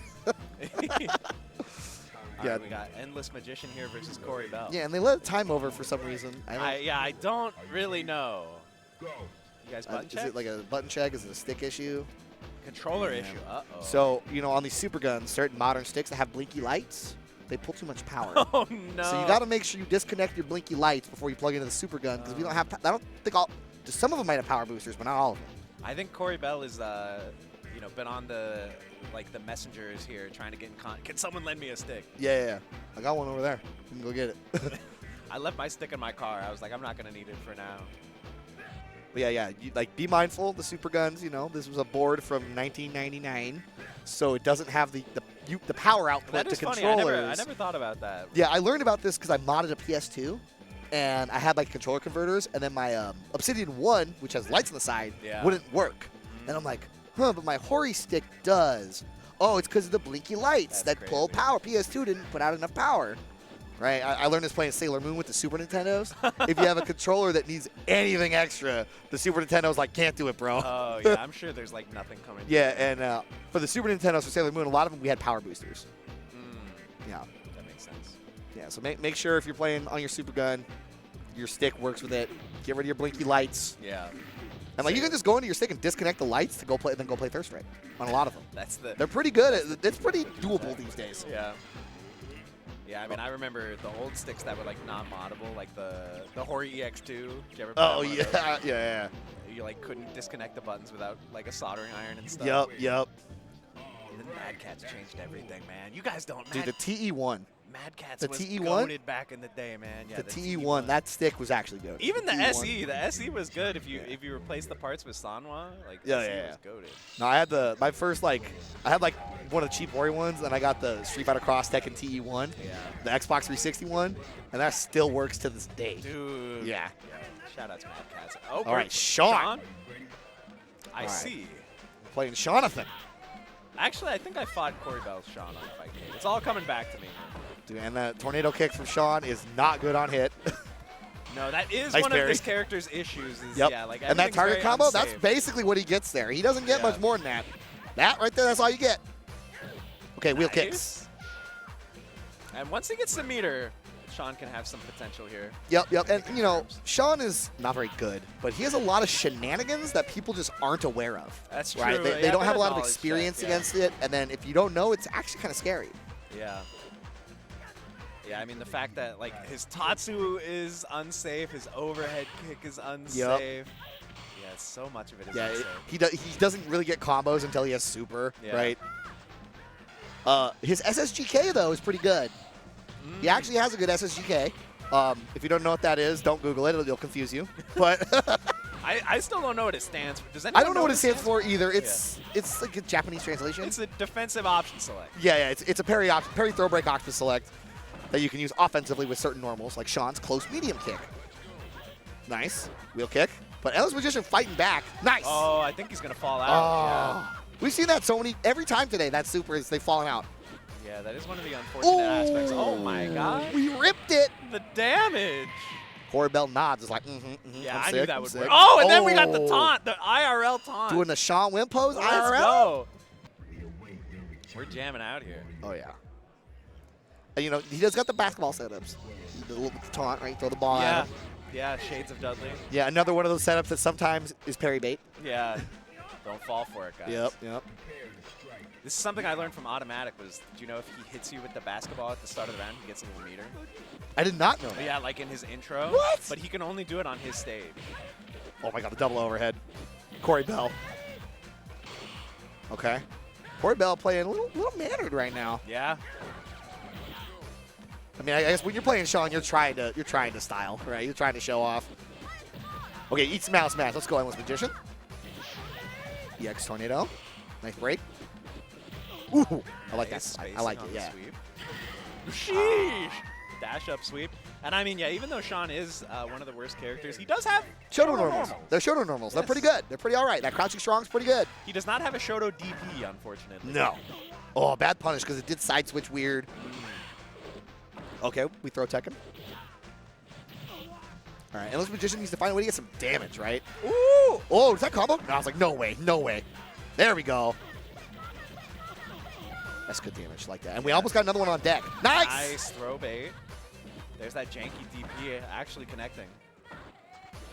Okay. And Endless Magician deciding that we're not overextending, right? We're playing slow, we're playing chill. I like it. Yeah, really well played round.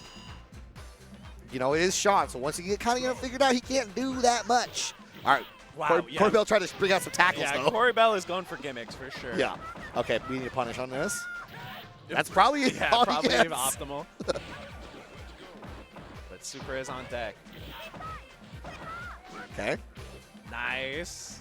Yeah, Endless Magician almost has a Super ready to go. There it is. Forces Corey Bell to spend, too. I feel like Elena has to have some way to punish that sweep, but maybe not. Shoto sweeps are hard to punish. But yeah, for some characters, they really are. No, with Urien, it's the struggle to punish those sweeps.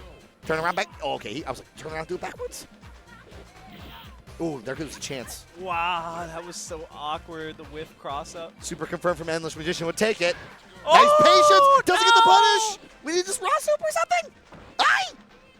Ah! He had it. That's unfortunate. Endless Magician had a little opportunity there, but Corey Bell with the Shawn. Yep. I mean, that cancel window is tight, so maybe it was just like we pre-buffered it, we didn't get it. Had to put on a little show for us there with the Shawn. Yeah, you know, not every day this far in a tournament you see Shawn cooking. That is true. That is true. It's not every day. Definitely. Now, here's especially now with normally they use Haru Burst. He was using the Super 2. Yeah, that one I think is faster, but I don't know if I think it's like technically more damage off the single hit, but like you get multiple Haru Burst or whatever. Right, You know. and Haru Burst you can do after like long range crouching medium kick, which yeah, is the uppercut. So I don't know. I respect it. I respect it. Arguably the worst character. What do you think? Who's worse, Shawn or 12? Probably 12. I think 12 is actually worse. Shawn has like functional normals. Shawn can cases. do more damage too. Yeah, 12 is like my optimal punish is fierce. Right? Like, throw a lot. Yeah, of times. because the hit into the noodle arms is no damage. Yeah, a lot of times it's like you block something, you just have to throw them. Yep. Yeah, that's true. That's true. And Shawn's normals are more functional. Yeah. 12's just weird. 12 has a few crazy normals. He does, but like Shawn has Shoto normals, right? Yeah. 12. Like in more standard situations, Shawn's normals are more functional. 12 standing medium punch. Is that the big scythe hand? No, that's the one that's like a Necro forward medium. Okay, yeah, and the scythe hand thing is good too. The scythe, stand roundhouse. Yeah, that move's good too. His jump-ins are good, but yeah, he just does no damage. He also dies the second you look at him. It's sad. But we need Cali Power to get on here, show us some 12 action. Some Papa Valle. Yeah, man, 12 is a weird character. Yeah. You know, and if he was top tier, people wouldn't play this game. No, I think it's smart that they. Yeah, they made him. Yeah, if he did real damage, this game would not be alive. People wouldn't play it. Is that Sea Viper in the crowd? You see that? Yo, let's go. Is that really? Yeah, right there. That's Sea Viper, right? Oh, that is Sea Viper. Yeah. Oh, she even got the sunglasses. Dude, that's. I mean, anyone that wears sunglasses inside, you're automatically cool. There's Mario. Too. You see Mario in the upper left? Oh yeah. Yeah, if you wear sunglasses inside, you're automatically cool. I mean, Corey Bell was wearing sunglasses. Yep, exactly. Corey Bell's pretty cool. All right. Crimson Viper's pretty cool. Oh, yeah. Totsugeki Memorial Uh-oh. versus the Sylvester. Totsugeki Memorial. I played May in the old Guilty Gear game. Yeah, I know. She didn't say Totsugeki in that game. She said Aruka-san. Yeah, everyone thinks that's what the Dolphins call him. No, the Dolphin's Mr. Aruka-san. Yeah, like the Dolphin's name Totsugeki, right? No, the like, Dolphin's name Mr. Dolphin. Yeah. All right, but Sylvester cooking already. Yeah, this is tough already. Oh. Okay, nice sweep. This Yang character, okay, nice parry. This Yang character, like, he's obviously, you know, his brother's the more prolific one, but Yang's got some messed up stuff in this game. Yeah, no, Yang is yeah, both twins are they're so cheap. Yeah. Nice. Look at this record pressure going on, right? It's slowly shredding him. Nice confirm. Rare footage of Yang using a super and it didn't work. Yeah, I know, right? Uh-oh. Oh, no. I've seen some Yangs use Super 3 in this matchup because there's like consistent unblockables you can do on Hugo. Those are really cool. But yeah, Seienbu is definitely strong. Like Seienbu is legitimately like a good specific. super. But yeah, he just really needs EX. Wow! Oh, okay, last hit connected. I thought he was gonna fall out again. Yeah, EX Rekkas is too worth it, right? You just need him all day. Nice red parry. Jeez. Don't you feel so helpless when like you have like a bread and butter strategy that you're going for? It and doesn't then they work. Just red parry it? Yeah. It's brutal. Wow, that was so meaty on that palm. Yang, he's so tiny, that body splash whiff. Yeah, chip could be a factor here, but Oh! On hit? I think he thought it was going to be parry. Yeah, yeah. Right, because if you parry that clap there, the 720 would connect. You're not throwing Vince yeah. It was a very hard read. It would have been so sick, though, if it happened. But what if, though? That's then we're just lowering him? Okay, yeah, I was like, keep doing lows, bro. Hell yeah. Oh. Slap, slap, Okay, slap. I like the timings here from Tatsugeki Memorial. A little walk under. Nice. Oh, my God. Oh, my goodness. My God. Oh, my. Okay, yeah, can't dash after that one. A little too slow. It's crazy. I feel like Sylvester has just been landing all these hits. Oh, snatched him. That's all it took. Don't be whiffing extending a limb. I'm going to grab the limb. 1, 2, 3. Jeez. But Tatsugeki Memorial looking stone-faced right there. Ready to go. Yeah. Not shaking up. Chill. That's nothing. Yeah. I mean, to be honest, it was close. He was doing all the right things. Right, doing all the right things. Just don't get hit by super. That's all you Yep. need. Yeah, and the variance on the Rekka timing was really good. Maybe we see a little more jumpy target combo, that 2-hit, which is so annoying to try to deal with. Yeah. When compared with when comboed with the dive kick, he does both. Oh no, that might have been a mistake. Okay, I like the buttons. Oh, I mean Not squasher. the squasher to get the corner too. Like Yeah, that was that's off of the smart. red parry too. Wow. Oh my not God. again. Okay though, but Oh, you can't do that. So that's just you can't do that. He says you cannot do it. Oh. My God. What did he buffer that super behind? Stand light kick. Oh, okay. I was like, I just looked like he did standing. He might have 720. just did it raw, yeah. That was very impressive, 720. Red parry again. So Sylvester has kind of downloaded the timing. Yeah, all of a sudden, this oppressive Yang offense is looking like a bit of a liability with these parries on deck. Mm-hmm. And you can see, like, Sylvester does take a hit every time he messes it up, but he has been going for it. Are we seeing a throw loop? Okay, clap. Yeah, I mean, the risk reward for Hugo. It's so huge, right? May as well go for and he's it. got so much life, so might as well, right? There it is again. Oh my That's God. like, what, 5 red parries already? Oh! Okay. Chill. Okay. Getting a little too excited Yeah. there. He's like, is he sharking for it? Is he looking? Okay, squasher. One more chance of life. We can see Fierce. No, he quadruple dashes. Sylvester, please. Oh my God. What is going on? Wait a minute. He's trying to style. He wants to do something cool. situation, He wants to do something cool. He wants to show off for the stream. Okay. Oh, okay. Jump jab. Jump Dude, jab. that empty jump, I was like, he wanted the 720 so bad. Yeah. I missed on screen whether that was winners finals, but I imagine it must be, right? We're close to it. We gotta be.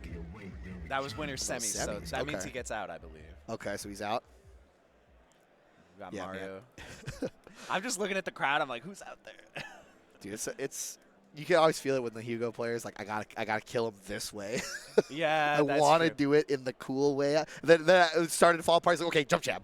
You ever, Fine. I mean, that was like a pixel situation where like you can't see any life on the life Yeah. bar. When you get that, do you ever try to kill with taunt? That's my toxic. That's my red flag. No, Urien's taunt does it even do damage? Oh, maybe it does. I don't Just think knocks down. It just knocks down. Yeah. Yeah. My toxic trait is that I'm like, well, I gotta kill with. Oh, I taunt, mean, because Ibuki's so. taunt where she does the little froggy Yeah. hop, that one's a good taunt. But I think it's like techable. You can tech it. I've Yeah, seen they it. can throw tech it, which I is think you have to bizarre. air throw tech it. I definitely feel like I see like somebody jump and then air throw tech the Ibuki taunt. Yeah, her I was taunt, like, what? It's crazy. Like all the other power buff taunts, like Ken and Necro and stuff, you just Yeah. do the taunt. But Ibuki, if she doesn't hit you with the taunt, she doesn't get the buff. Well, Necro's actually has a hit. Well, I guess so does Ken's. Yeah, I've seen. But they whiff them and they still get the. Yeah, the I've seen attack Necro buff. players do combos with the and like the hits, they Oh, link yeah. off it, and you're like, what? Yeah, that's Yeah. crazy. I've been on the receiving end of that one. You got to be built a little different. There's to the play famous Necro. Jazzy Circuit clip with Flannel Jack where he parries Chun-Li and then goes, eat the doggy, and kills her. Yeah. Yeah, the whole crowd went wild. Looks like we got Corey Bell coming back up here. The We gonna have sunglasses more are sticker up, shoes? though. I know. You think it's a power up or a debuff? I think it's because it might be a little dark right there, so we need to see. I think so. But on Elena's stage, it's too bright, so we need the sunglasses down. Sometimes when you're on stage, they got a light pointed at your face. Mhm. Not that I can relate back here. Backstage. Also, Elena's stage is very bright. That's true. And sometimes you need a little sunglasses there so you can see what you're looking at. Yeah. Because it's just like this orange glow. I'm not sure. Would you rather play on Elena stage or Remy stage? The flashing lights on Remy stage are annoying sometimes. I'm not about it. Remy stage is uglier, but I think Elena's is a little more hard on the eyes. Yeah, but Elena's has better music. Oh yeah. But yeah, with like in that one corner on Remy stage, the flashing lights, that gets me, man. That hurts my eyes. I'm just scared of like the skeleton with the hat, you know. That Oh, he is kind of creepy. I'm looking. like, He is kind of creepy looking. What is that? You know, his mouth moves or whatever. Yeah. Like, bro. But I've been playing so much CVS 2 with the new collection out. On that one, they got the beer guy. You know the beer guy? Oh, like, yeah. The robot? Yeah. I always like the CVS 2 stage is like the desert with the cars. Yeah. I'm always just like, oh, yeah, there's cars here. Yeah, they go like flying over your head. Yeah, Like, yeah. And they have like the dude from the Falcon from Power Stone in the background. Oh, yeah, and Leona's on that stage too, Yeah. up on the Jeep thing. Yeah. What a cool game. I'm sure that's happening here this week. CVS 2? Oh, yeah, somewhere. Last year, I was watching the CVS 2 finals from last year. It was pretty interesting. Jabali versus Dr. B.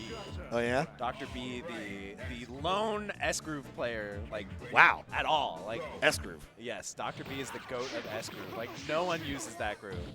And, of course, Jabali's cheap ass was using K-Groove. Of course, K-Groove what? Was it like Yamazaki and stuff? Or like we doing like Sagat? Blanca, yeah, Blanca, Sagat, I forget what else. Of course. Of course. Yeah, I think Dr. B was Blanca, Vice, and something. All right, well, that was button check. Yes. Yep, so now we're set up, ready to go. So we're going to get King Royd versus Corey Bell. So This is another winner semis, so.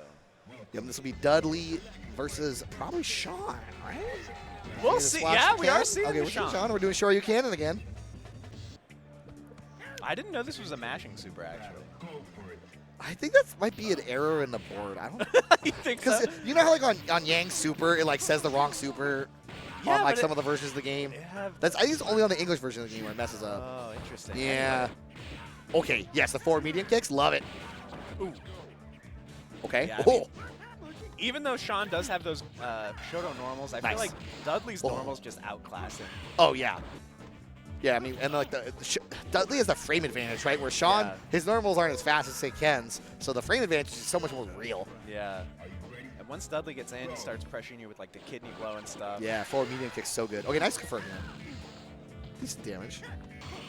Oh, see, and it was bait. All his parry it. life. But it almost equalized too in the scramble. Okay, God. nice parry. Oh my God. Oh, wow, we pressed forward fierce there? Okay. I think you're like -3 or something after the EX one. Yeah. It's still like not that good. He probably course will punish, right? He might be able to. Yeah, that's a okay. good question. We're letting some tackle rip from Corey Bell. Shawn's tackle's so weird because like I always want to parry it, but you can't because he does the ground pound. Oh, it's a hit grab. Yeah. Nice challenge. There you go. He blinked his EX though. Yeah, we got a lot of meter to work with here on Dudley. Oh, nice. Yeah, I want to see King Droid like, oh Bro, no. That DP was a little bit wacky. Yeah. But we're alive. Oh my goodness. Oh, that was dangerous. Oy! Stay one's game. And we just kept jumping. Yeah, Corey Bell is getting a lot of mileage out of those jump back anti-airs. Yeah, he just stayed solid, right? Yeah. Yeah, that one DP from King Droid kind of put him in a bad situation. Yeah, I mean, you live by the jet up or you die by the jet upper. Yeah, for sure. Like, we got the players are just smiling out here. Oh yeah, Corey Bell put the sunglasses back down. Okay, we've activated. We've activated, yep. Serious mode. And then those cool circle glasses that people like. Yeah, Corey Bell looking a bit like John Lennon here. Was John Lennon the inventor of the circle glasses? He might have been. Somebody do it before him? Ozzy Osbourne might have did it before him. Well, I don't know. Somebody correct us. Somebody who knows the music history, tell us. Researchers in the chat let us know. Okay, and Corey Bell, oh yes, jump in. Okay. Only one hit. You gotta time it right. Nice. Wow. Crouching fierce. I mean, Corey Bell is just really having to find the right anti-airs for the right situations. Yeah, King Droid's had a couple opportunities, but it never seems to work out optimally how he wants it, right? It's a little off. Okay, here we go, chance. Nothing. Overhead connects, nice. Oh my God, down strong. All right, need to finish your plate. Go for the dart. Oh, Overhead. I like it. We still got bar. Perfect. Got mad bar for Dudley, too. Yeah, both players, though. Yep. But if it's Shawn, it's just, what would you rather have, 2 corkscrew blows or 1 Sure You Cannon? Yeah, it's a tough call. Tough call, but this is the only way Shawn can do any damage. Correct. Oh, yes, rip it. Yeah, there's the punish like you mentioned. Nice. Ah, he missed his buffer. Nice parry for that time from King Droid. Ooh. Punish. Oh, no! It's so hard to punish that, especially with Shawn, right? Okay. Let it rip. Oh, my God. So many hits. Oh, he ate my the ball. God. Uh-oh. I want to see King Droid do jump roundhouse and then confirm corkscrew bluff of one hit. Nice! That was sick. Ah! Anyone's game. No! Oh, my God. King Droid was fighting. He was fighting, but he couldn't quite get there. The respectful fist bump. Well played. Corey Bell playing Shawn, just to be mean. Getting out of pools on winner's side with Shawn. Pretty impressive. Yep. Oh, the handshake. There you go. All right, nice and respectful. Guys. All right. Guys. I know you guys are on the edge of your seat, but we got more ads we got to show you. But we'll be back with more Street Fighter 3 Third Strike action right after this. 10 years of Combo Breaker and counting. Stick around for more.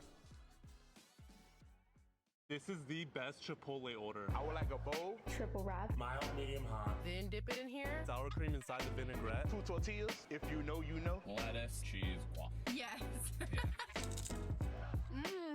Oh, that is good.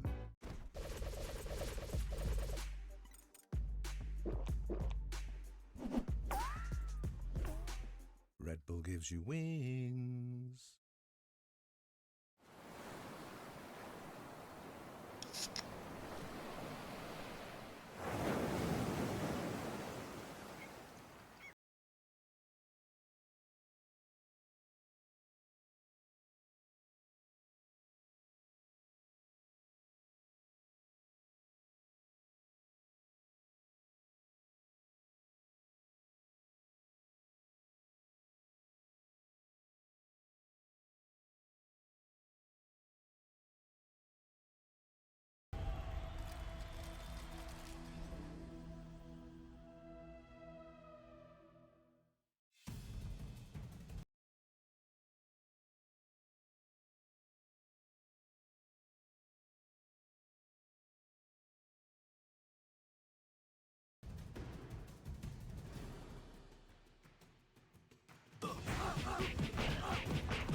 Sheldon, we think you might be overreacting to our ads for no-shells pistachios. Ditch the shells? Okay, strip.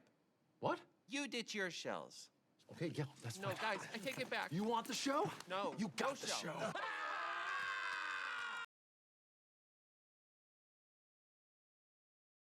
show. Pistachios, like what? Oh, is that? Wait, is that right? Ryan Hart's here? Ryan Hart DQ'd down to losers, I believe. I wonder but if he just didn't make it in is time. now yeah, maybe Ryan Hart was legitimately just late. I don't know. The man, the myth, the legend. Yeah. Needs no introduction, Mr. Ryan Hart. Yeah, we were talking about this. Oh. Now present on stage. I like the gray. It's looking good. Yeah, I mean, it's happening to me, too. Guys. I be saying that because when it starts happening to me, I got to be like, okay, it's okay because you can rock the gray. You can own it. Yeah. I got some YouTube comment that was like, man, like all my favorite YouTubers are starting to go gray. And I was like, bro. You're like, chill, dude. Like, Can't say that. I know you're going through a crisis, but like, don't use me as like your example. Like, bro, Unk is getting old. It's like, no, come on, man. No. It's like, yeah, it's like every time somebody tells me something where it's like, this happened this many years ago, I'm like, my bones, they turned to dust. Oh, you made my femur right here, it's dust now. You made it go away. Yeah, it's tough, guys. But hey, we got some third strike action And we about have to start. the man, the myth, the legend, Mr. Ryan Hart. Yes, indeed. Reinhardt, a multi-game star. The multi-game champion across many of generations and decades. We are seeing the Ken. We are seeing Ken. Versus Groovy with the Dudley. And we're on Jazzy NYC, so it's a groovy stage. Always. Oh, that jump fierce from Dudley though. It's so good. Okay, backsway. Nice. I like it. I like Groovy's like he's not intimidated right now by Reinhardt, right? Don't let him set the pace. Oh, a nice combo. Combos. Yes. Okay, sweeping him. Okay. Reinhardt, that jab anti-air, right? Wait, this says winner semis. Maybe Reinhardt did Maybe get did Hugo? Okay. Maybe Start GG might have been wrong, guys. It's been wrong before. It has been. But man, so PF Groovy set the pace, but Reinhardt came fighting back. Nice block. Uh-oh. Oh, bad punish. I thought he was going to try to red parry. Nice jump roundhouse. And it trades with the Hadouken. Yeah, the fortitude of Reinhardt not going down after that strong start from Dudley. I mean, oh, no, it is loser semi. It is losers. Okay, and like, Reinhardt probably very known for staying strong in many close tournament situations, right? Yeah. There aren't many people on the planet that have more tournament experience than him. Yeah, for sure.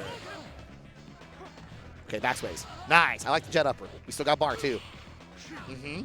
Stuck in the corner Ooh. against Dudley. He missed the link. I bet he missed the link. Ooh, and we eat the Shipu for the troubles. Overhead. Okay, let it rip. I like it. Is it enough? Not quite. Okay, looking for the throw tech. Doesn't get it. Jump. Oh, not able to combo off, but the throw is going to do Yeah, it. if that was jump fierce, that was it. Yeah. But we did jump jab. Again, we're a little, tense situation. Yeah. Lower risk item comes out a little quicker. Oh, underneath the dart. Okay. I like that he is using the dart now, though. Oh, what an anti-air. Yeah, Groovy's button choices have been really good these last 2 rounds. Punish. There you Raw go. Shipu, Yeah. yep. When in doubt, raw Shipu. 2 frames, baby. Oh, okay. No way. Okay. I like it. I like it. And now we get a nice mid-screen setup here. Oh, my goodness. Oh, my goodness. Overheads for days. Groovy said, no way you're going to do that to me.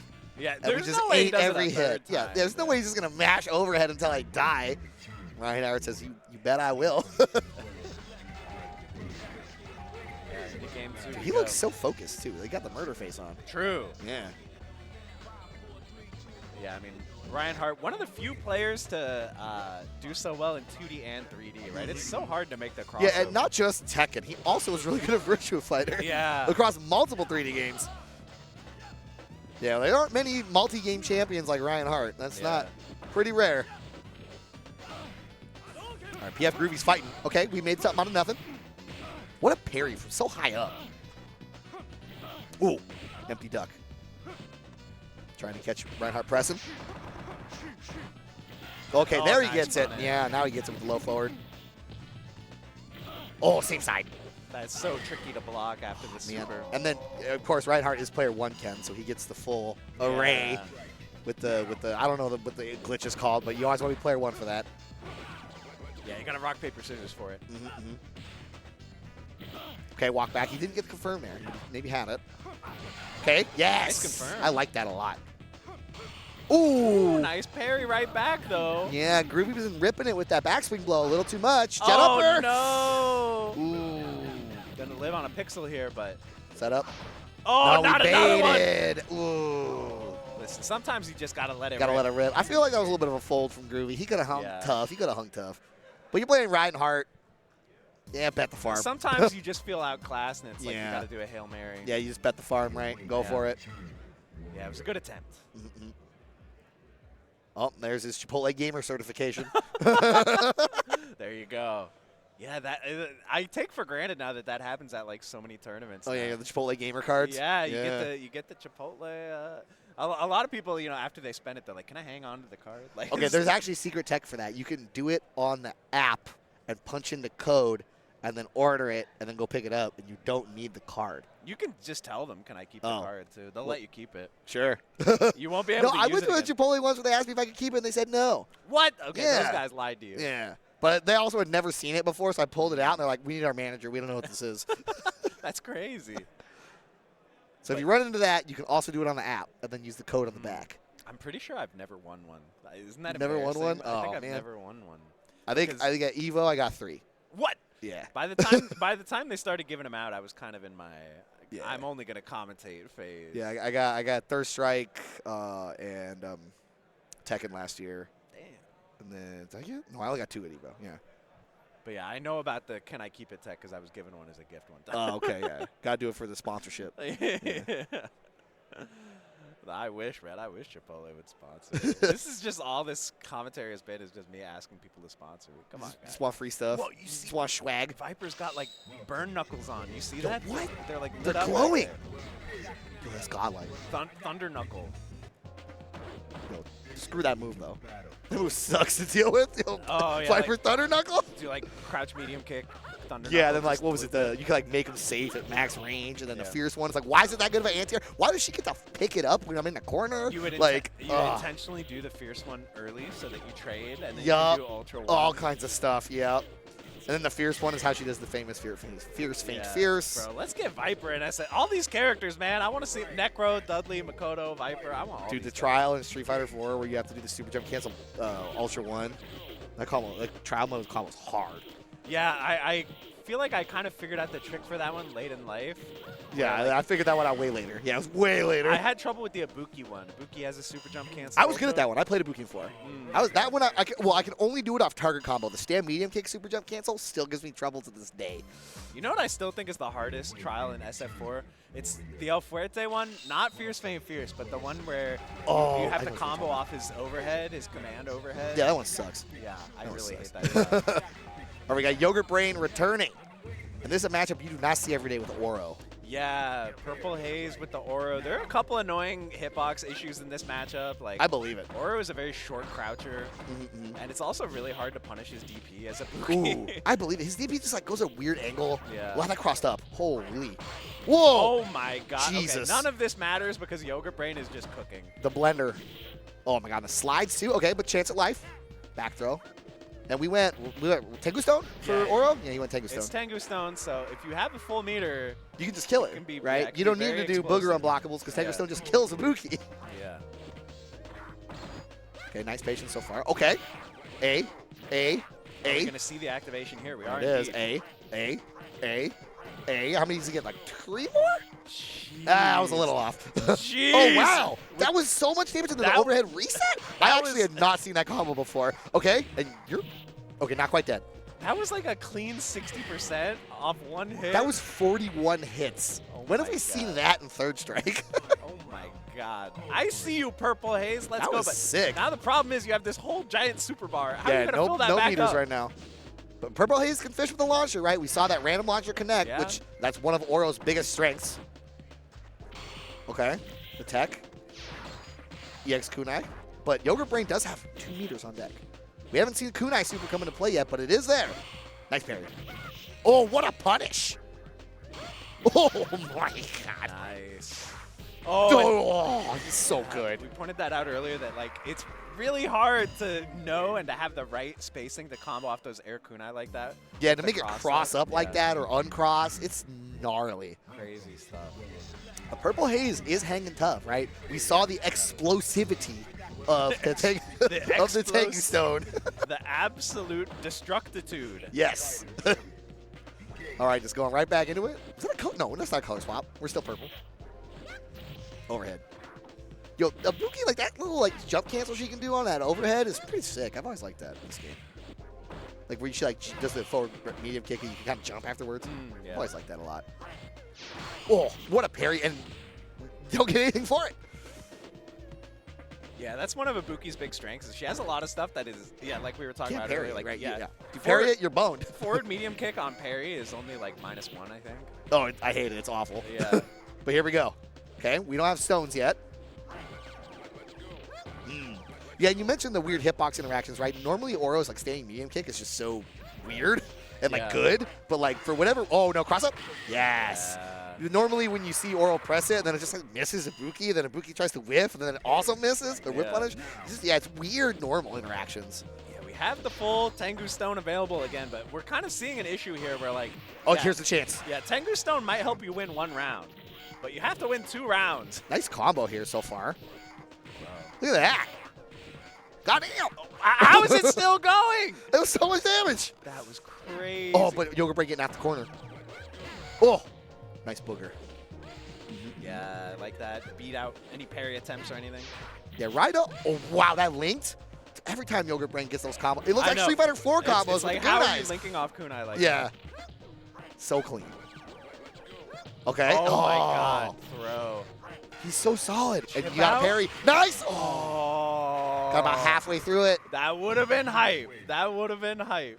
Yeah, you know, people talk about, well, once you parry, you just mash. And it's like, yeah, kind of, but not Sometimes really. you still get hit anyway. Yeah, exactly. It's kind of that's an oversimplification, right? Yeah.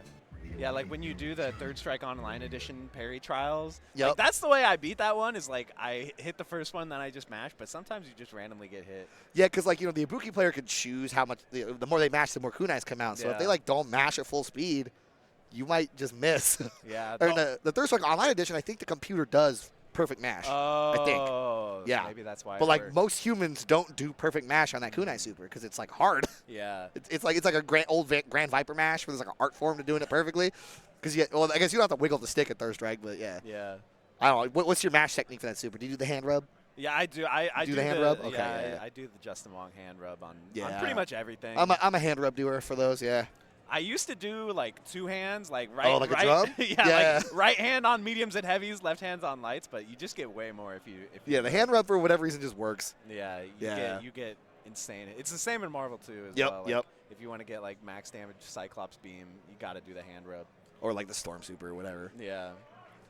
But yeah, the one super that you can just mash forward against in this game is Oro, the big orb. The super booger? the super you never see. The one. Oh, that the uses, big orb, not yeah. the booger. Yeah, no, the huge Yeah. one. That one you just nobody parry. uses that. Yeah, you just parry the first hit and then mash it. Yeah, that was just a party trick. That was just like. I don't check think out I've this ever parry. seen anyone use that super ever. No. Because like Yago Dama people use all the time. That's the good one. Yeah. Unless you want to use stones, right? Like those are the two that people use. It's like the Necro weird grab super thing. Like you never see that one. Yeah, well, the Oro one, that's just his EX level 1, or his EX Super 1. Oh, yeah. Like, it's just another version of the Super 1. Yep, But yeah, yep. the one that no one ever uses is the grab one. Like the install. Oh, yeah. Where he goes, no one uses that, sadly.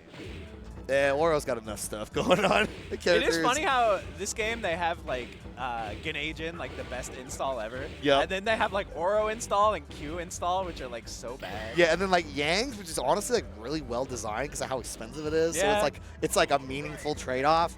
And then Yun's like, what if I just didn't follow the rules of any of this and I just got it every time? Resets his juggle meter so you can just rebuild it. Makoto has a kind of weak install, too. It's actually funny. I've seen hers make some plays before. Yeah, hers, that's true. Hers, Yeah. hers can work, but it's. Like we've seen big plays with that where like there's some weird interaction off the neutral grab. You activate, they press a button, it whiffs through Makoto, and then she smacks him. You're giving up a lot by not picking her Correct. other supers, though. Correct. But it does have a place. Yeah. But it is funny that there's a lot of installs in this game, but the only one that you see all the time is Yun, you know. And then I mean obviously 12 has X copy. Yeah. That's technically an install, right? Yeah, but it's like his worst super. Oh, I know. All right, so we got MLP versus Endless Magicians. We have Endless Magician returning with the Elena. Yeah, here with a chance in losers. Yeah, this is round 5, so that's been quite the run. Yeah, seriously. Oh, and the stagger pressure right now. Oh, classic Ken, low short, tick throw, forces the DP. Oh, the buttons. Wow. Oh, man. Elena, sometimes you're just like, why am I getting thrown right now? Because like, it feels so Elena janky. wiggled and your move whiffed. Yeah, seriously. It's like, what actually happened to cause me to Oh, get thrown? yo, Wow. the spin scythe raw. I like that a lot. It worked out. Good damage. Oh, no. I think the cancel was a good idea there, but yeah, awkward corner positioning. Now you're stuck here. Oh, and meaties. Didn't even need to spend meter.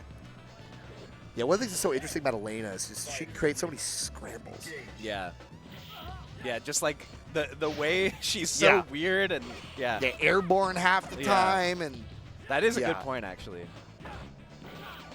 yeah, Oh. like, you know, some characters, like certain moves just don't hit her at all ever. Wow. That, like, didn't cross-cut, but it didn't matter? That was crazy. Okay. Bro, MOP. But Endless Magician fighting tough now. Raw Mallet Smash. That was a slow version, too. This is so nerve-wracking. Oh, When yeah, I Ken want to is see a sticking whip out- punish here. Yeah. Ken's sticking out those medium kicks. Oh, I like it. No overhead wacky kicks for you. Yeah. Hop, hip, hop. Hop, hip, hop.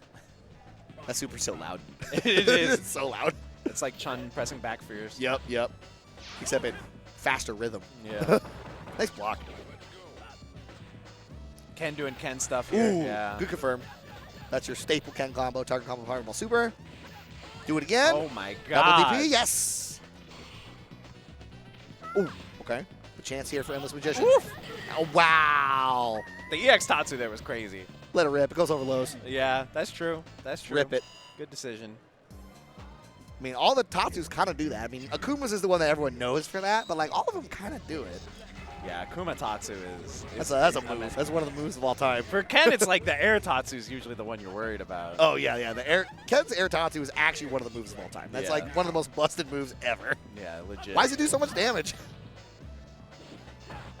Punish. Oh, It's so hard. It's so hard. I know it's so hard. You need super, really. And Endless Magician opts to change colors to the yellow. All spin scythe. Okay. Nice. And we talked about those anti-airs earlier from Endless. Oh, but then Nice it's crossed confirm. up. Yep. Stuck in the corner. Yeah, Okay, just yeah. get out of there. Get out of there. Nice. Okay, I like it. We got some real estate back. Nice parry. Big jump. That was huge. Didn't go into super, though. Yeah, Got the maybe wasn't meter ready just in for it. time. Ooh. Okay. Ah, the double. Very nice. That was a pretty high up DP. That wasn't Kara. I don't think you needed Kara there. That hurt my soul, man. It Ugh. looked like Endless Magician was going to bring that one back. Ted Masters says no. Yeah, I like the use of crouching medium kick.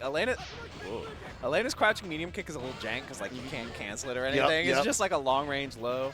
Nice. Ooh, okay. Okay. So we got a life lead now because that confirmed does so much damage. Wow, that Emperor Punch beats Mallet Smash. News at 11. Yikes. It's the reason it's the Emperor Punch. Ooh, nice anti-air though. I like Into the overheads afterwards yeah. too. Cross up. Wow, DP in between.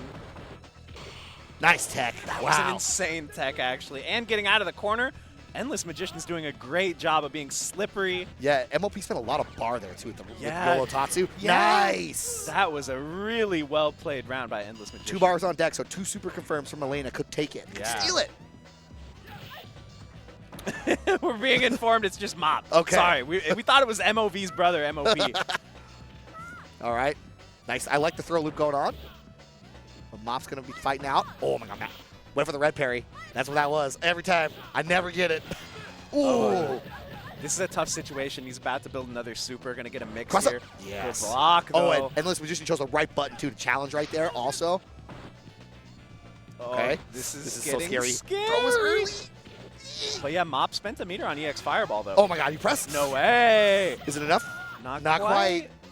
Oh! Oh, no. Oh, no. Punish. Spaghetti falling out of the pockets. There's the Hey! air to air. It's 1-1. The jump back roundhouse, though, to stay solid. Yeah. Great adaptation there from Yeah. the Magician. Mop is doing all the right things, though, right? When the Ken gets the offense rolling, cooking, got the Shippu combos ready to go. I mean, that DP whiff into the super whiff, that was that was crazy. That was incredible. definitely a panic moment That from was- both players. yeah. All right, so here we go. 1 game apiece. Okay, now we're playing reserved again. I know. Chilling. Yeah, both players being very Oh, wow. respectful. Step here. kick. You don't see that move every day from Ken. Nice DP. Oh, so beefy. That crouching strong. Okay, nice. I like that. I like the decision to laugh from Mop. We got life lead too. Oh, Damn, the mallet smash. yeah. That move is so good, but so not at the same time. It's very strange. Oh, nice beat. There you go. Okay, EX combo. Opted not to spend the EX scratch wheel, but that's okay. Yolo Tatsu. Oh, no. It's getting a little antsy. It's like you Rhino said, Horde? like there's just so many scrambles with this character. Rhino Horde again, ducked it. Oh. Yeah, there was another scramble after the whiffed Rhino Horn. Yeah, but- getting a little spooked, Yeah. ripping the Rhino horns, right? That makes Yeah. we're a little scared when that happens. Yeah, match point now for Mop. Yeah, and meter advantage, huge. That DP gave so much bar. Cross up. Okay. We've seen that a few Yeah, times I wonder now. if it's just like a setup because the crossover doesn't combo, so you just kind of, or it uncrosses or something. Yeah. Oh my God. It's worked a lot. Nice jumping. Oh, no. Oh, that was unfortunate, but not able to get much off it there. Oh, dude, Ellis just stood there for so long. That was so scary. Slide. Woo! Oi. That whiff was dangerous. Double DP, very nice. Yeah. Overhead. Oh, no Aye! link! Just We mashes baited. out. No! Whoa! There's no way that was a red parry. No, attempt, right? I think You it was just didn't lack of know? auto guard, right? Yeah, you just mistimed it. Didn't know. Double Luigi here. Uh-oh. This is a little spooky. Ken has a bar on deck. Elena's about to have one. Okay. We haven't seen a lot of back roundhouse come into play from Endless Magician yet. Oh, my God. Oh, no. We ripped it on block. Are we going to spend super here? We tried. We missed it. So a gift from both players. Nice parry, but not ready for the second hit. Nice anti-air. And, oh. The big sweep. Dude, the pace has changed so much. Okay, low forward. That could have been it. They are playing very Double? respectfully, very Nice. defensively here, but... Wake up to it. We baited. Do we have the punish this time? Chippu? Yeah, raw Yes. super. We And you need get more. some mix here. We No, need you more. don't. You get the corner. Oh, nice Oh! DP. They went for Kara. That's what they went for Kara. Ah, the sweep! Oh, my Endless God. Magician takes it. Stay solid. That was The clutch so muscle. close, man. That was Ugh. the clutch coming through, man. Yup, Down yup. the last hit. Yeah, I think Mop went for Kara there with the low forward to get the second DP. Yeah. Think of that range, you probably have to. You might have to Kara it there. Yeah. By the way, I feel like I should inform this. All right. This thing is not charging. It's at 5% battery. That was a sweaty match. That was sweaty. Yeah, that was intense. That was very sweaty. All right, we got our next player stepping up. I think this is hologram Mike Ross. I see. Yeah. Yep. All right, yeah, we'll get more Akuma action. We've had enough of that earlier today, right? I know. Get this cursed character off my screen, man. I don't want to see this. Only if they do KKZ. I like KKZ. Or maybe Kara Demon would be hype. Gotta be Kara Demon's always hype. Yeah, we do like some Kara Demon action. You know, everyone and people, it's fun to do it too. Yeah, when you do it, it's like fun to execute it. You're just like, That's true. Like it feels really good when you do it. You're like, oh, I'm nice. That's true. Yeah. It takes me a few tries. I mean, Sam, I don't play Akuma. I'm definitely bad at it. But when you hit it, you're like, kind of sick, kind of sick. You're like, damn, I'm good. Yeah. Yeah, it's definitely like one of those.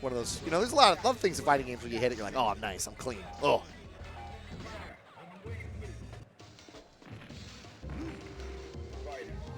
I hear the Killing Moon. Oh yeah. I mean, hologram Mike Ross picked Akuma. Yeah, you're right. Definitely did.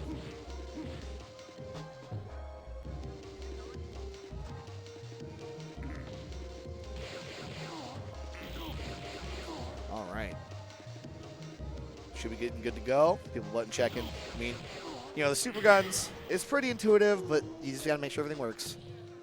It's not like just sitting down on the sticks on the cab. And you also can't just press start and be like back to character select. Oh, yeah, because it Not is a the thing. arcade hardware. You have to, like, actually kill them. Yeah, so remember, if you hold down back, they do more damage to you, so you can be killed quicker. If you hold down back, you'll block. Or I guess down, back, down, forward. But it's crouch. Yeah. Crouch. Crouch. Yeah. Crouch, get hit by something chunky. Very Also, true, the person who's doing the killing, they should take one jab, so you don't get the perfect. Because perfect takes time. Perfect takes time. Oh, Yep. so you got to save frames. Speedrun Yeah, tactics. yeah. So first person takes one jab, and then like other person holds straight down, and you just donk them with whatever like a fierce normal over and over again. All right, we got hologram Mike Ross And against Danten Danten. Q. Is it really going to be Q? I believe it is Q. Oh, I like this character. And like Q, I mean Q can play this as a war of attrition, right? Oh, are we gonna go total destruction? No, you got to No go way. 2, right? No way, right? We go. No, No, we go ain't no total way. destruction. Do we got these? We got these. They're set up. Okay, I was going to say that both Super Art 1 and 2 have their advantages here for Q. Like Super Art 1, you can early. punish sweep and stuff. Yep, but yep. Super Art 3, you don't really see it that often. It is a bit of a gimmick, but... Second taunt's up already. Yeah, this So is Akuma's got to play the long game. Third one. third taunt. Yeah, if the screen shakes, it counts. Yep. Let's go. Oh my goodness. Okay, not all 5. Oh. But like, look at how little damage Q's gonna take next time they get hit. Oh, look at how much little and nothing they did. Wow, opened up by the low. Uh-oh. No. Please no. There's no way. There's no way. Do we? The hologram Mike Ross is like, I don't want any of this. Stay Hologram over Mike there. Ross, do not get hit by this. sir. Please. You will become a clip. Please. Okay. Okay. you survived. We survived. Yeah. But look at Q still has the life lead. Yeah, because nothing's doing any damage. No, we got all the taunts. We don't care. Look at that. Still life lead. It's the command grab. Hologram Mike Ross is landing hits, but they're not doing anything. All right, Hologram Mike Ross finally got a life lead now after what? There's 4 the interactions? Defensive Kara throw, one of Q's best moves, easily. Nice parry. Oh my god, the buttons. Look how little it does. Q. Okay, link it. We missed it. Oh, no punish though. Does that punish that?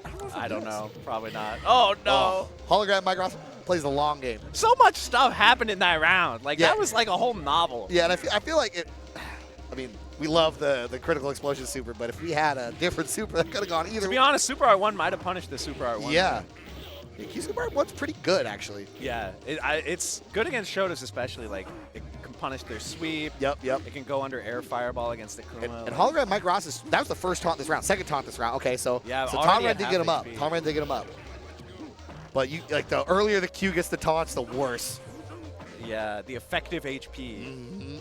Because it's a defense buff, right? So it's the more hit points you have, the more effective the buff is. Nice. I feel like the only way back into this round is going to be a total destruction. Am I right, I guys? guess, because if you land it, you're in there. All right. Actually choosing to use it, but just gets smoked instead. Parries were alive. Okay, not against the second one. Now, Tonran, I'm not going to tell you how to play this game, but I think Total Destruction might not have been the way. Total Destruction is so sick that when it works. It would have been insane. cool. It's I mean, insane. if we're thinking about like a what if though moment, like Yeah. what if he landed Total Destruction? Like, yeah, that would have been great. But All right, do we switch supers or do we stay put? okay, double deadly combination. Yep. So yeah, this one is just like pure damage. You Yep. get a combo off it. Yep. So you can just win a whole round if you land this. Yeah, and it's, you got the, yeah, exactly. It's a big damage. Overhead comes out. I like it. So I like the adjustments right now from Tonran. Man, Hologram Mike Ross not overextending. Okay. There's Eats that the Kara throw again. Yep. The Q slappers. slaps. Yep. Overhead Block on the donked. overhead. Yeah, the overhead is unsafe. Nice. And, Akuma, he bleeds, right? So we don't need much more. Uh-oh. Nice. One more. Uh-oh. Yeah, I mean, spending the meter. I mean, Akuma still needs like 2 or 3 more hits, Yeah, right? that's the problem. Yeah. Yep. The He's the slapper. charge move. Yeah. Because once you have a life lead against Akuma, he has to gamble. But Yeah. Q is so chunky. You're bound to be wrong once, right? Q Dude, he like brushed himself off. Yeah, the you don't see that post-parry very often. animation. Yeah. All right. There's one taunt. Wow, that weak. Okay, overhead. I thought overhead was actually a bit meaty. Second one. Nice buttons. Okay.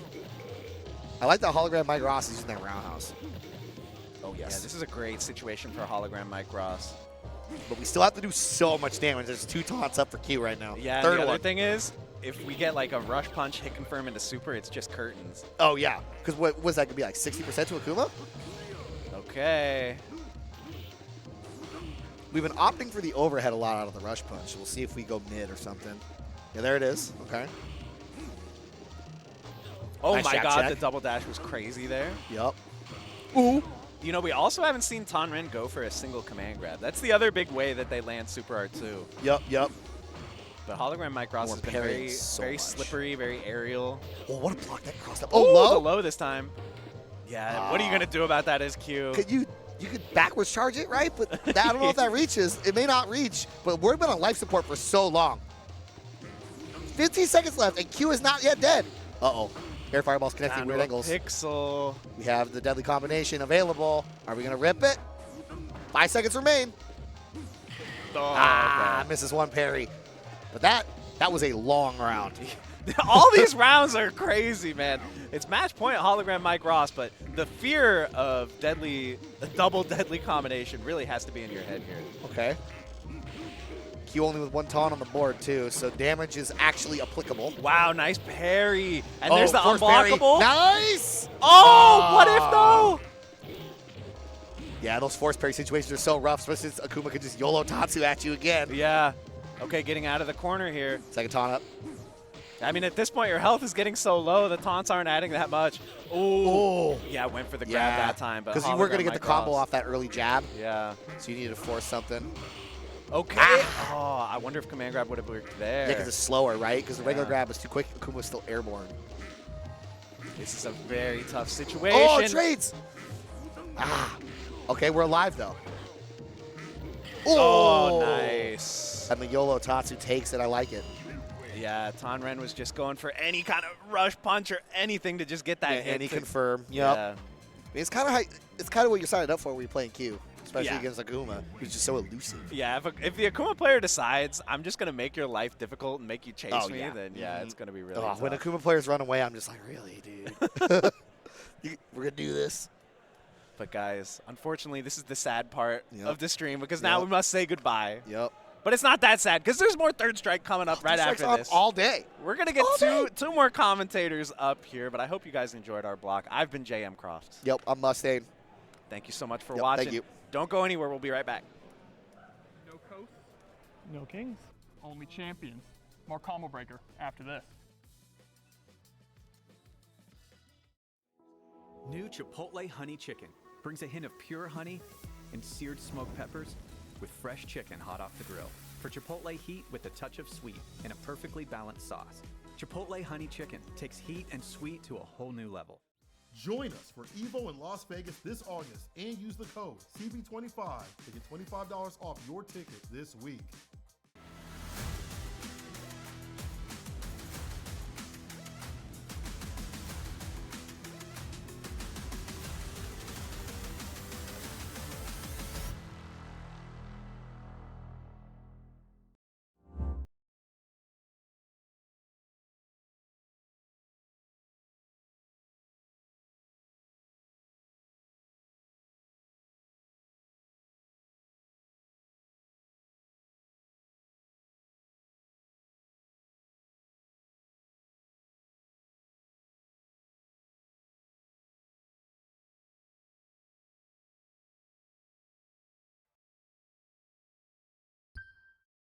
Bring home Capcom vs. SNK 2, Project Justice, Power Stone, Street Fighter Alpha 3 Upper, and more in the Capcom Fighting Collection 2. Available now. Discover Tenno's newest drops releasing for the first time during Combo Breaker alongside many of your returning favorites at merch.10-o.com.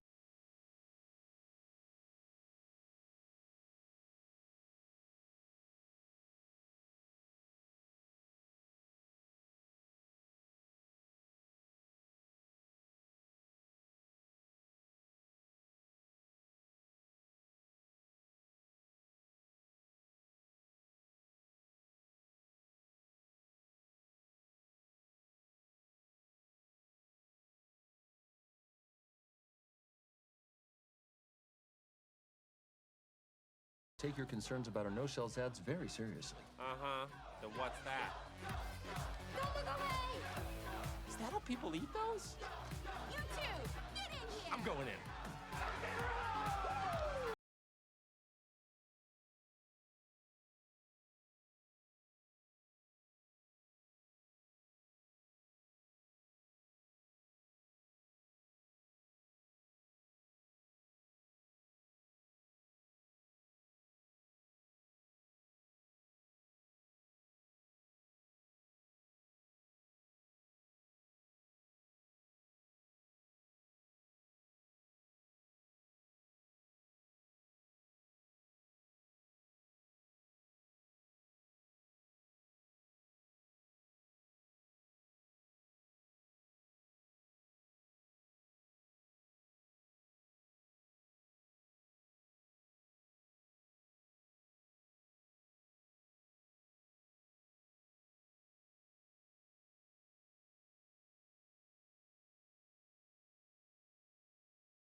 Good afternoon, Third Strike fans, both here in Chicagoland and all around the world, and welcome back to Third Strike action here at Combo Breaker 2025. We're so glad to have you all with us today. I am 4C Joe, joined alongside Brother Humbag. We're here to take you through the rest of the pools. Actually, say, how's it going, man? How's it going? It's going all right. I worked a registration desk here at the event today from this morning. Probably putting in the work. Probably saw thousands of faces coming through the doors. It's so sad because the people that I have not seen in a while that I want to catch up most are all working the reg desk. Yeah, exactly. So it's been busy. But thank you for your service. It really is an invaluable service. It's not a bad job, to be honest. I get to sit on my butt and look at a computer screen, which that sounds like my 9 to 5 most of the time anyway, is sitting behind a computer screen. But how are y'all out there behind maybe your computer screen / TV screen? We got Third Strike pool action coming up. We got Third Strike on today. We got Third Strike on tomorrow. And we got Top 8 on Sunday. It's going to be a great weekend. Another one for the books. Third Strike at Combo Breaker is always a must-see when it comes to this tournament. And we actually got some pretty good names coming up in this next round of pools. We got Marvelous Midwest Journeyman. Very frequent top 8 at Combo Breaker multiple times. I think he's even been in grand finals at least once or twice. Yeah, he's been in top 8 for the past couple of years that he was competing at Combo Breaker. On top of that, we also have Chris G. Definitely no slouch in the game. We have a couple more Logan Arcade boys out there that are going to be playing in their pools. So that's when the the bias is going to go completely out of the window for yours truly. 199 people in the bracket total. Just one short. I feel bad for not entering now. Like, could have had that even 200. Instead, we got that 199. That just scratches your brain in the best way possible. You know what I mean? But like I said, this is just day 1 of Combo Breaker. Second block of pools here. We got a match on stage coming up here. Shout out to everybody getting this running here. How's your day been so far?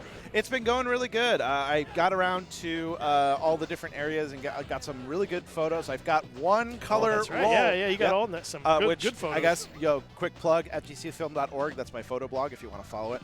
I got the first of 3 color rolls that I bought down, and now later tonight I'm going to take out the professional black and white film, and that's when I'm like right at the end of the day, those really, really intense matches. I'm just like, oh, it's going to look absolutely fantastic. And then I played my round of Neo Turf Masters. I didn't beef it. I can honestly swear right now, did not beef it. So as someone who's not super familiar with that game, is under par considered? Like, is people usually under par in that game? Like, is it a for stroke play? Yes. Okay. Honestly, it's just like golf, where it's just like as long as you're not going, as long as you're not getting bogeys, you're winning. Gotcha. Like my run today, like I scored par in a lot of it, and I didn't score like under the score of some of the front runners, but I still scored under 11, and it's because I managed to save par on so many different holes. So it's just like real golf. Gotcha. Looks like we got our first match coming up here. Deku against Amerikame. Oh, we got Ken Oro. Okay. All right. Yeah, we got the SA2 Oro, too. We're going to see if he's got the loops and the unblockable loops going here. But here we go. First match of this second block of pools here. Let's see how they either approaches here. Oro in this game has a decent set of normals that can actually kind of cause issues with some of the Shoto's best buttons, but at the same time, Ken is Ken. Yeah, Ken outranges Oro in a vacuum, especially if it's just a pure footsies game. Ken wins 9 times out of 10. It really is a case of if Oro can land that button right there, close medium punch. If he lands it, then Oro is winning. If he doesn't, then Oro is losing. Nice Kara throw. Throws him back in the corner. Big thing about Oro in this game, both of his throws cause a side switch, and he stays in front, and he gets the conversion, and yes. Follows through with it. Gets the follow-up combo. Good stuff, Amerikame. Strong Oro to start here. Oh, there it is. Like I said, and it's like 5-frame startup too. And it's technically it's pretty much safe on block, except against like 2-frame supers. I tried to get the other rep of the unblockable there, but just in the corner, sometimes it's hard, especially when you're squeezed up by the wall there. So the most difficult thing about Oro is that close medium punch, like I said, is pretty much fairly safe on block. The problem is a lot of Oros love to automatically cancel that first hit into the chicken combo.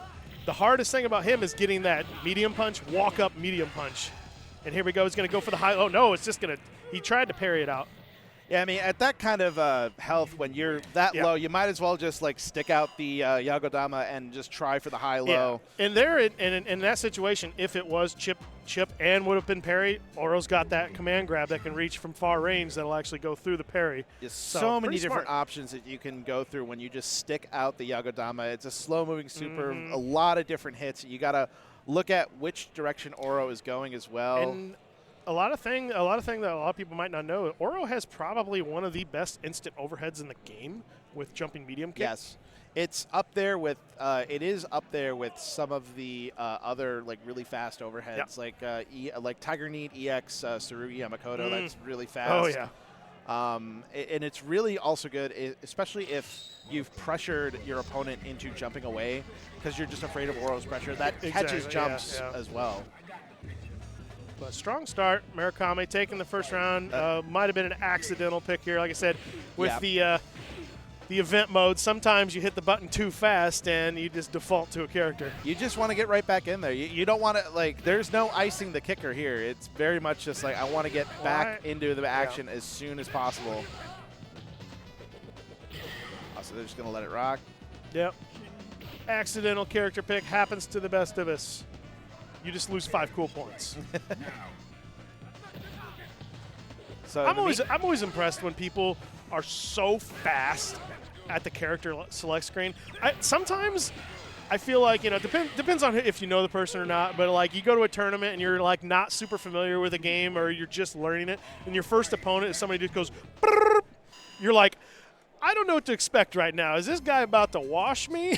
Or at conventions when I'm just kind of doing my own thing and there just is a third strike cabinet there in the game room, that's what I do just to like as a fear tactic. Yeah, I'm just like, I know exactly what's going on. I know what time it is. This guy knows his stuff. I'm about to say, I know what time it is. Do you know what time it is?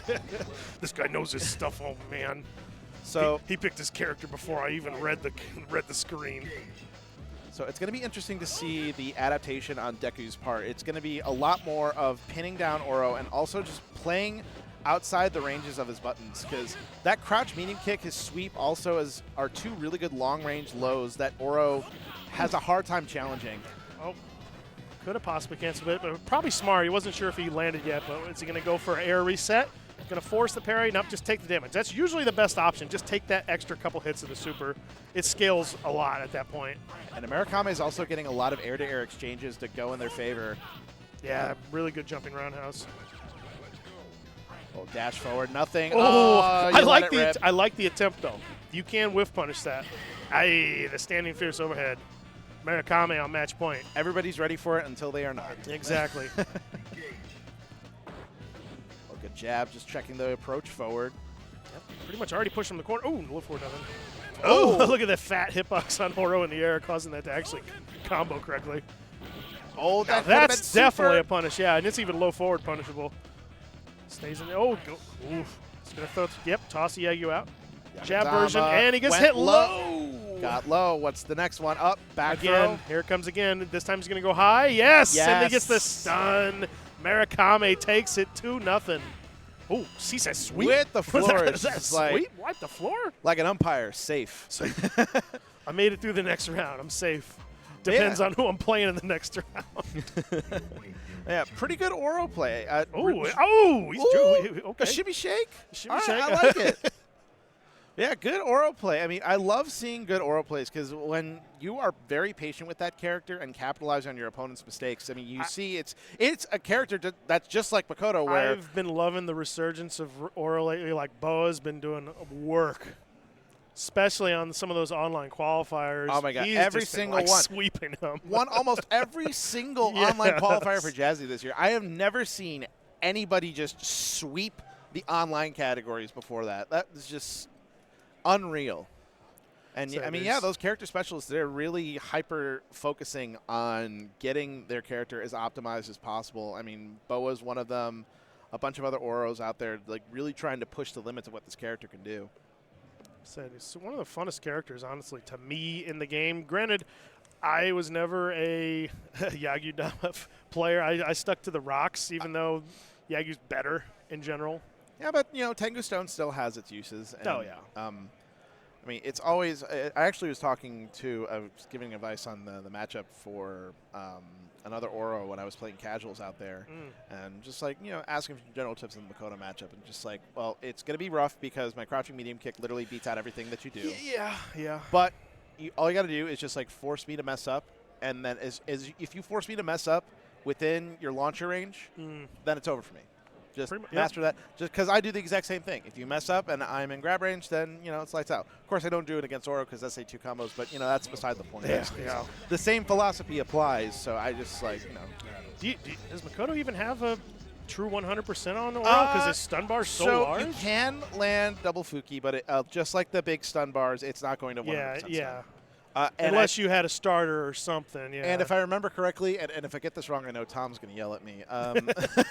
I believe it is 2 Karas. You've got a Kara stand heavy kick and medium punch for your first Fukage, and then you've got a Kara crouching light kick, or crouching heavy kick and light punch for your second one. And I believe it is a actual 1-frame window. Yeah, that sounds actually bonkers. That is why I rock SA1 in that matchup, because I'm just like, you know what? I'm just going to keep this simple. Looks like we got our next players up on stage.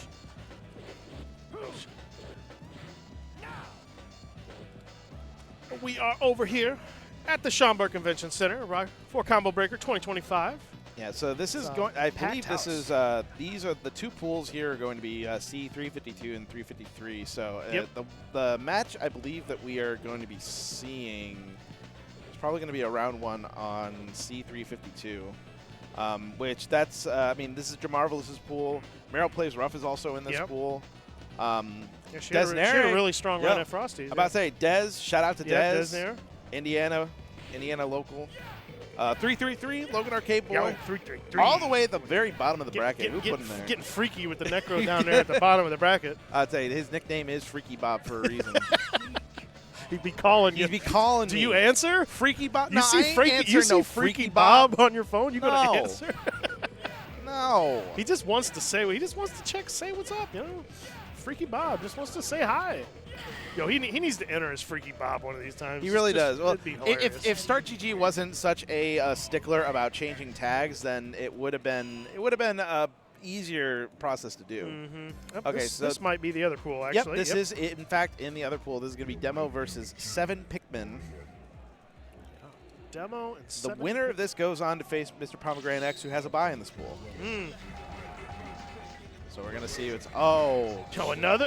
Yeah, we just, as we were walking up waiting for this block to start, we saw a very drawn-out Akuma versus Q matchup here. And I actually kind of like the pick with Pikmin here, rocking SA1 as well. Although SA2 really strikes fear into Akuma just from the sheer damage. But a little bit more options on the table for Q. Yeah, utility, and also you need something to get through that zoning threat that Akuma has. And that super, if you have meter, Akuma, Shoto, nobody can throw fireballs with that super because you'll just go right through it and use it as a punish. Demo just really playing solid here. Nice little dash punch there. No cancel off of that back heavy kick. Throw. Yeah, Demo's just been really tagging Pikmin out of the air almost every time. He's been really taking to the air a lot. Okay, but now Pikmin's got the corner. Good jump heavy kick. Oh, no punish. Just kind of back at full screen. Slowly approaching. It got it. EX and roundhouse. Big boot, yeah. I thought he waited just a tad too long for a second there. Good stuff to Pikmin. Sneaks away with the round. Demo had a huge life lead. But, Akuma's life is not always a life lead for the most of the part. Oh, no back throw. You could, so on blocked light kick Tato, you can, there. And you can also guarantee at any range with the Kara back throw that Q has. Okay, another taunt. He's up to 2 now. Yeah, definitely got some taunts. He didn't get any taunts the first round. And he's going to get Demon, but he jumped too far. Too far. Yeah, those jabs telegraphed it, and Pikmin was just like, all right, all I got to do is hold up, and I'll be fine. Ooh, could have added a medium punch after that. Another air reset. But more importantly, he did get the final taunt. He rips the SA1. Is he going to hit? Oh, no, he didn't. He didn't do the trials. Yes, he didn't know. Trials. And Fourth hit is a low. Okay. Yes. There we go. Little ha, ha. slap him out of the air after that. I mean, after a parry, that anti-air jab, it's a very good button of his because you can Mm-hmm. also, I mean, on jump in, you can also cancel that into command grab if your opponent is really conditioned into blocking. I mean, this matchup, it's really tricky for Q because Akuma just has so many options and Q has so little. But as we've seen, all you got to do is just find your windows and maximize your damage, and Akuma just does not have the life to keep up with Q. I would like to see him use a little bit more of the pressure options Akuma has. Heavy kick Tatsu is sometimes very tough for Q to deal with. Yeah, Demo has been hard committing to light kick Tatsu on block. Yeah. When the real option you need to do is those heavy and medium kick Tatsus because it's the fast startup. It's the fact that you're. Oh, he just got the corner. Oh no. Yes, just keeps it simple with the roundhouse and gets a taunt. Say there's a lot of life to make up here. And that's just like one dash punch so much from Q left to take this round. Oh, side switch. Hey, oh, and the dash the low. Dash low. Watch your feet. Pikmin on match point. Oh, he dashed much early. Didn't get the confirm in a super. It is possible to get that confirm. Say if you're a madman, you definitely can do that on reaction. Oh, that does so much damage. Gets another taunt off of it. Already on the doorstep. It just is going to take maybe one more interaction, and 7 Pikmin has got this in the bag. Yep. Another great air-to-air. Tagging him out of the air there. Pikmin, Demo's been really taking to the air a lot more this round, but really hasn't been turning out right for him. Ooh, super punish on that potentially. Yep, and another. Yep, pretty safe-ish at that range. Yeah, at far enough away, Akuma basically just get out for free. Light kick. Oh, misses the Shoryu. Okay, at least got the back throw punish. And once again, the light kick Tatsu. Yep, a lot of that. It's not safe, brother. Good patience here from Pikmin. All he needs is just a jab at this point. But nope. Okay, Demo. Don't count them out yet. There's still a lot of with 30 seconds left. There's a lot of third strike left to play. Oh, the dash low again. And never mind. Koch is sleeping again. And 7 Pikmin is going to be moving on. Very nice stuff from the Q there. Definitely caught him off guard a lot of times with that dash low. And, I mean, you know, there's a lot of things that you have to concern yourself with whenever you're going up against a Q. And sometimes you're just asleep at the wheel and he catches you. You just got to accept that you got tagged by 1. I will say, like, when you're playing against a really strong Q player for the first time, like, you may think you know the matchup sometimes, and then you're just like, wait, what? I thought I could pressure this guy, and now I'm down on 50% health. Oh, I just ate a command throw. I lost. Like, yep. All of a sudden, you think what was once assured is now no longer. But yeah, good stuff. You like seeing Q's.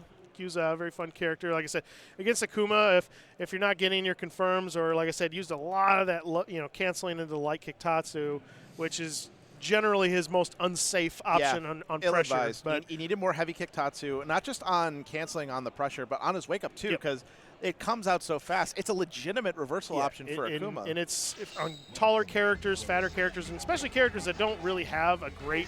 And since he was rocking SA1, SA2 he can reversal it on block. But when they're rocking SA1, okay, I'm gonna rip heavy kick Tatsu a lot more often. And now it's on the impetus for the Q to actually parry their way out of the pressure as well. It's definitely tough. All right, so we are going to be back with some more third strike action here at Combo Breaker. But before that, we have to give some thank yous to some of our partners that have made Combo Breaker 2025 possible. Don't go anywhere. Get right and sit tight, because when we come back, more Combo Breaker action coming right at you. Don't go nowhere. This is the best Chipotle order. I would like a bowl. Triple wrap. Mild, medium, hot. Then dip it in here. Sour cream inside the vinaigrette. 2 tortillas. If you know, you know. Lettuce, cheese, guac. Yes. Oh, that is good.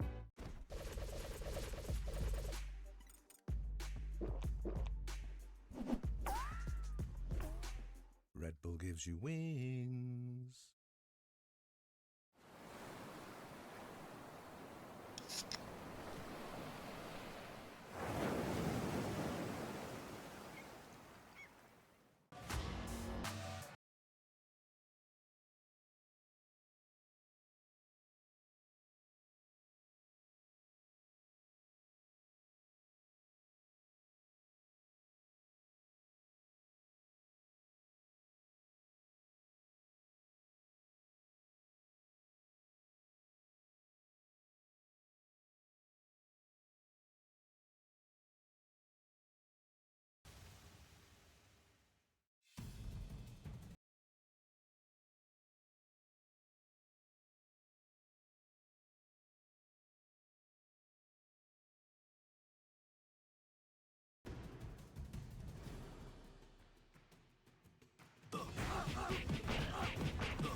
Sheldon, we understand that our no-shells pistachio ads upset you. And to show you how much we understand, we had these made. And you're gonna stop selling no shells, right? No, they're wildly popular. What do we look like? Idiots! All right, welcome back. We are back again with some more Third Strike Pool actions. Thank you for sticking around from that word from our sponsors, but we have some more Third Strike action coming up here again. I am Humbag, joined with 4C Joe. How are you doing, sir? I'm doing good. Hello, everybody in Chicagoland and around the world for tuning in. We've got some more Third Strike coming your way. We've got some Midwest representation. Des Nere from the neighboring Indiana going up against Shrug. All right. Yeah, Des has been on the Third Strike grind for quite a while now, a very good Yang player. And so we're going to see how it goes up against Shrug. Denjin Ryu. This matchup is always super fun to watch. Yes, this is a pretty fun matchup. It's because of the both the twins, in terms of stun and life, they are like paper when it comes to the characters that burn through that, like a Denjin Ryu, the other Makotos, Dudleys. But at the same time, I like that Crouch Fierce. They make up for it with just the pure neutral of it all, and they manage to get so much damage off of so many different interactions. Okay. Stocked up. Oh, no, I think he wanted it there, but is it going to do enough? Yes! Dash forward. Nope, he didn't need to dash forward. Gets the jump fierce. Good round from Shrug. Super even to start it. And then, like I said, Shrug got that big back throw, and that is huge for Ryu, especially with Denjin Ryu. You get that back throw sometimes, that is a guaranteed Denjin setup. Shorts. Nice block string. Ooh. Well, I like the back dash. He's just kind of staying away from Des on wake up. Oh, not getting it. Oh, no punish on that. But no punish on that either. Oh, nice delay on that. Yeah. That's always so tricky to block, too. Oh, nice. Got him with the berry Sniffed it out. Was expecting that mash on wake up. Oh, tried for the cross-up dive kick. No dice. Ah, there it is. Yep, got hit by the Mana Slash. Des Nere, good start to his round 2 here. Yeah, I like that Des is keeping the pressure up. He's doing a good job of kind of conditioning to see that button press in the middle of those Mana Slash strings. I love that Far Fierce. Wow, that was such a huge jump in. All of a sudden, Shrug's now got the momentum. Chose not to go into a setup, though. Look at the stun damage from that. Oh, wake up, baby. This is a full charge. No. Yes, SA2 goes clean under it. Yes. And now Des is right there. What's the guess? Oh, my God. I love it. That's such a smart option sometimes. Just do the Tatsu. Don't do a normal into Tatsu. Don't even give them a chance to go for a low parry or something like that. Go for the high option. It'll be, a tech throw or options like that. So good stuff from Shrug. The bravery that you need to do to throw that out, too, because if it's blocked, it's over. It's done. You're going to get punished. But Yang's a low profile. Oh, wait, whoa. Oh, hold on. He switched supers. You can't do that. I don't know the official rules, to be honest. I know some places allow on game win to switch supers, but that is not up to us. Now the switch to SA1, if they allow to have it, then that might be allowed. We're kind of getting the ruling on that right now. There's different rules. Despite that, I mean, Des is currently on the back foot right now. Stand fierce. Currently playing right now. Yeah, I am confused by the change to SA1 unless it was just an accident. His Denjin was pretty. I mean, it could be very much one of those situations where it was an accident and he selected SA1 just in the rush of getting back to the character selection. Right now, it hasn't really made a difference here. Strong round from Shrug. Okay, there's the EX Mana Slash confirm. Whoa, that delay. He's been doing the delay quite a lot, and it's actually been working frequently. Oh, I like it. Yeah, Des is mastering the art of doing nothing, because in those EX Mana, you have to respect that pressure. Yeah. And at a certain time, a lot of Yangs, they just like to do the Mana Slash and just wait to see what their opponent does like that. Oh, donkey kick a minute ago there. Yeah, he went for it again. Air.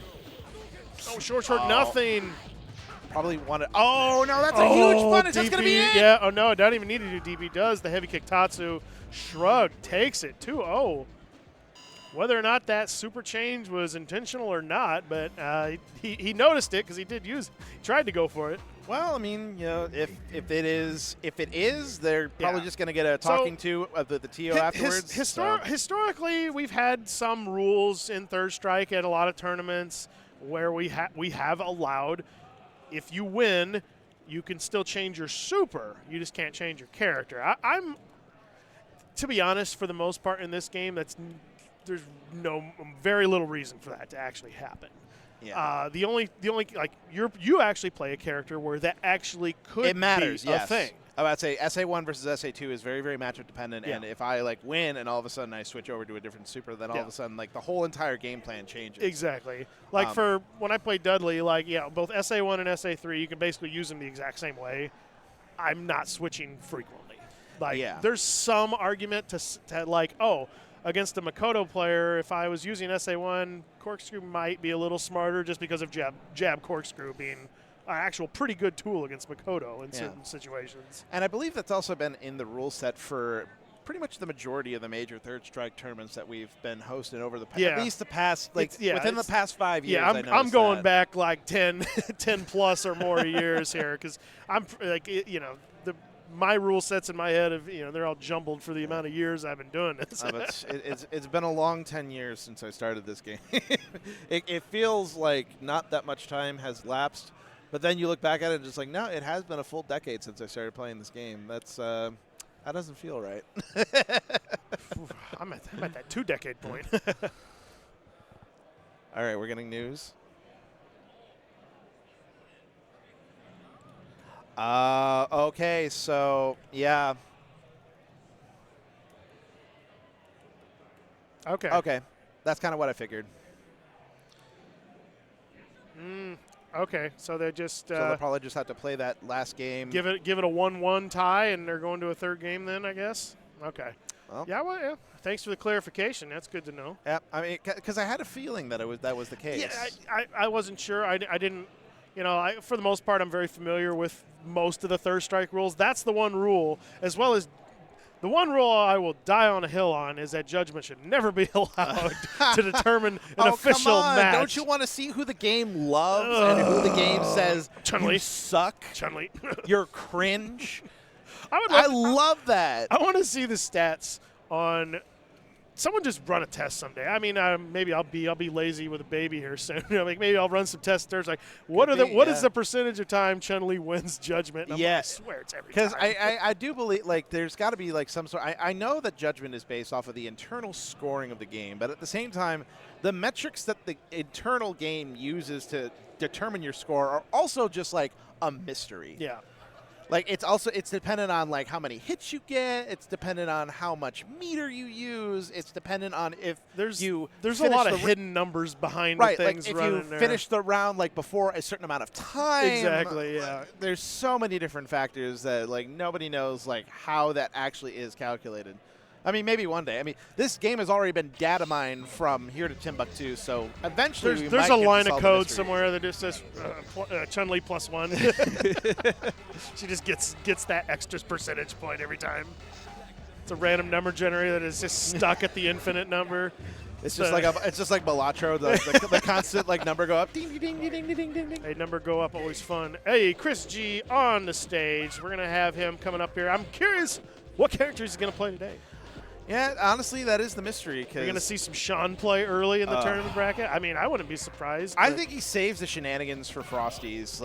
Because for the past couple of years, for the longest time, from, I want to say, the stretch from 2017 all the way up until the venue change for Frosty Faustings. Yeah.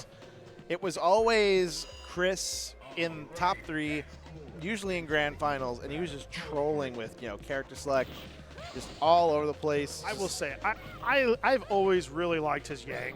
Yeah, and I want to see more of it. I'm hoping we get some, but his Yang has always been really strong. Funny enough, the one actual official tournament I ever faced him in Third Strike was, I think, UFGT 8 or 9, where it was right after Online Edition came out. Yeah. And I played him in my pool, and he beat me 2-1 with Yang against Dudley. And that's always a matchup I actually really like, but also I feel it's frustrating for Dudley sometimes as well. But all right. Oh, Chris G going. So going Chris G Ibuki. does have an All Ibuki. right. I have not seen this in a while. It is one of the several tournament characters that Chris has, and like Chris G has also admittedly says that while he is good at third strike, he's not explicitly a third strike player, but he still has the skills to hang with a majority of the people that are dedicated to this game, grinding every day, and it's showing right here. The juggle into the 6-piece, tries for the grab there, pixel health. Oh, parries the roundhouse on the way down and finishes it. Chris, even if he's not like actively practicing this game, it's not his main game anymore for the most part. But he's always said he's loved this game, and it was kind of his first game for the most part that he played probably the most in NYC. Yeah, and those legacy skills, they definitely carry over to a game like this. His just natural fundamentals are just so high. But Stray Demon here trying to fight. Oh, got the parry, but that. Ibuki has a lot of normals that you could parry, and you really don't get a good punish on. Yeah, it's just, and also staying at that range to where you can just pressure with those normals all day. Like that walk-up jab, it's so obnoxious for characters to deal with. Oh, needed to cancel into the EX mirror. Oh no, that's the. What is it? What is it? +7, +8, +8? It is incredibly plus. It's plus enough to where if you want to get out of that with a parry, it has to be a red parry. Yeah, tall characters that she can just harass them with all day long. It is an annoying button. Ooh, okay. Oh, but okay, doesn't really mind getting hit by the wall. Yeah. Basically, just resets it back to neutral.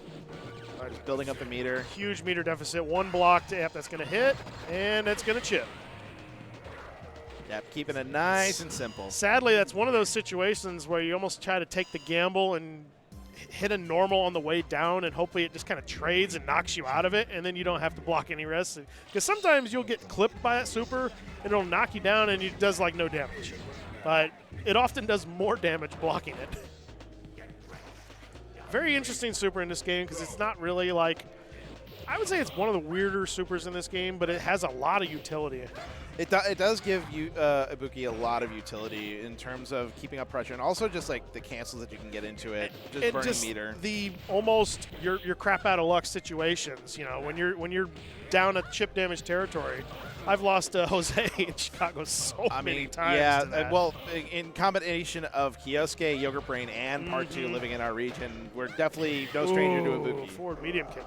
Stray Demon here on fighting for his life here. Chris G seems to be cruising for the most part. Yeah, for the most part, I mean, Stray Demon has been trying to get those. He's been trying to get the Aegis game plan started, but there's just so many times where Chris gets in and gets the jab pressure, and then all of a sudden, like, you're just so focused on getting your defense up, you can't get your offense started. Stays in front. Oh, the damage. Oh, that's Max jumping. Yep. That's lights out, and that is Chris G cruising. With a 2-0. Stun damage on that racked up real quickly, but good stuff. Chris G taking his first victory of his pool. He's, like I said, he's probably one of the favorites in the tournament. I believe that he is the 1 seed in the pool, which I'm good. Yep, he is in fact the 1 seed of the pool that he's in right now. So that does track. Kind of expected that.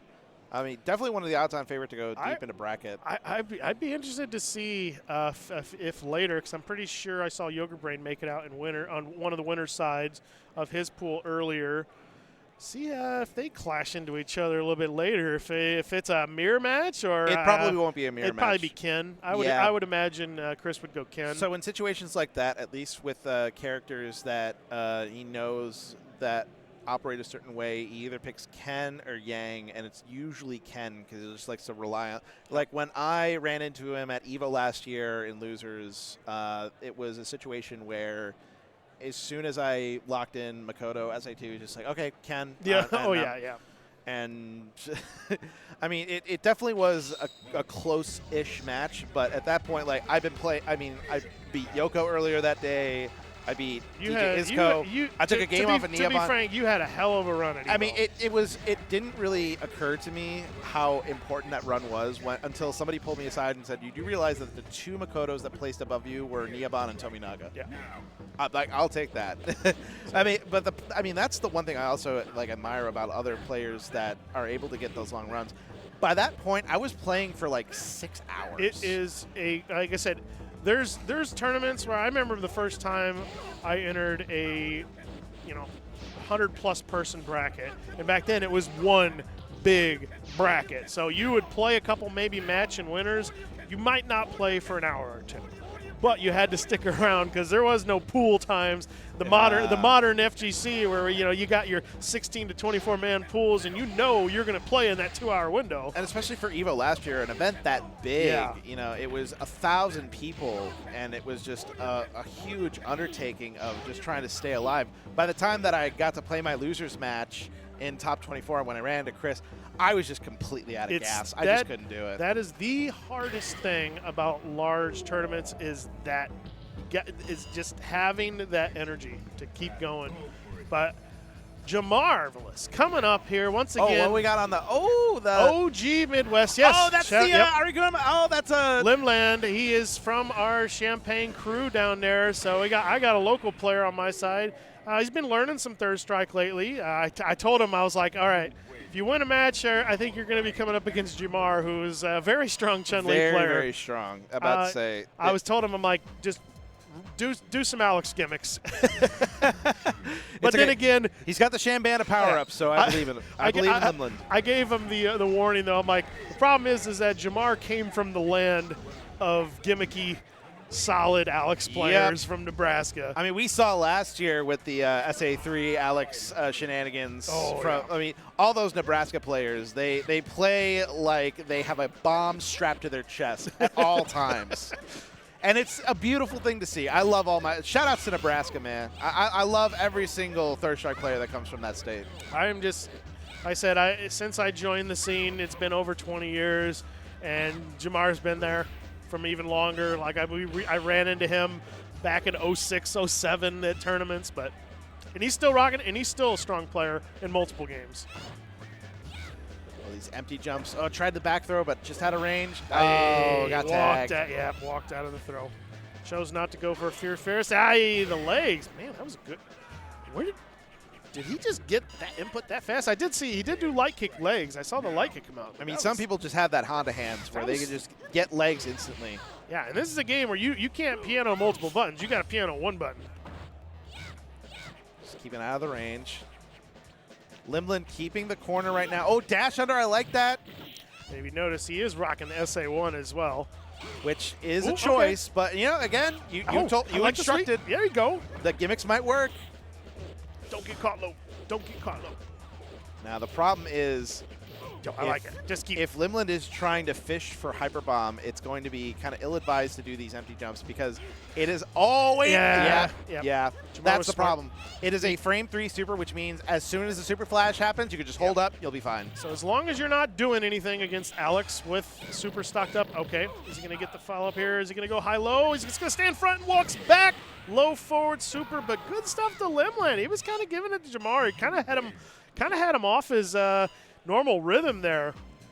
I mean, that advice about the Alex gimmicks, that's kind of the power of Alex sometimes. It catches people off guard. Alex has a lot of knowledge checks that you really need. If you throw out when people are not paying attention, they're just going to get hit by it. And then all of a sudden, now you have to get back on defense. So wake up. The game's not over yet, man. Good use of that jumping medium kick. Whoa. Oof. Anti-air sweep. Yeah. Super jump cancel on the just close about heavy everything. Kick. Oh, no super. Yeah, the EX, we're out of there. Just hanging back. Just needs to worry about all. Whoa, wow. Okay. I like the throw there. Ooh. Jamar fully stocked up here. Oh, okay. A low medium. Good anti-air. Yes. That's going to be the wake-up option. Good parry. Oh, he could have gone for the whole combo. He could have gone for a slash. Into heavy slash into SA1. Might have killed. Oh! That was a good throw. Oh, good throw.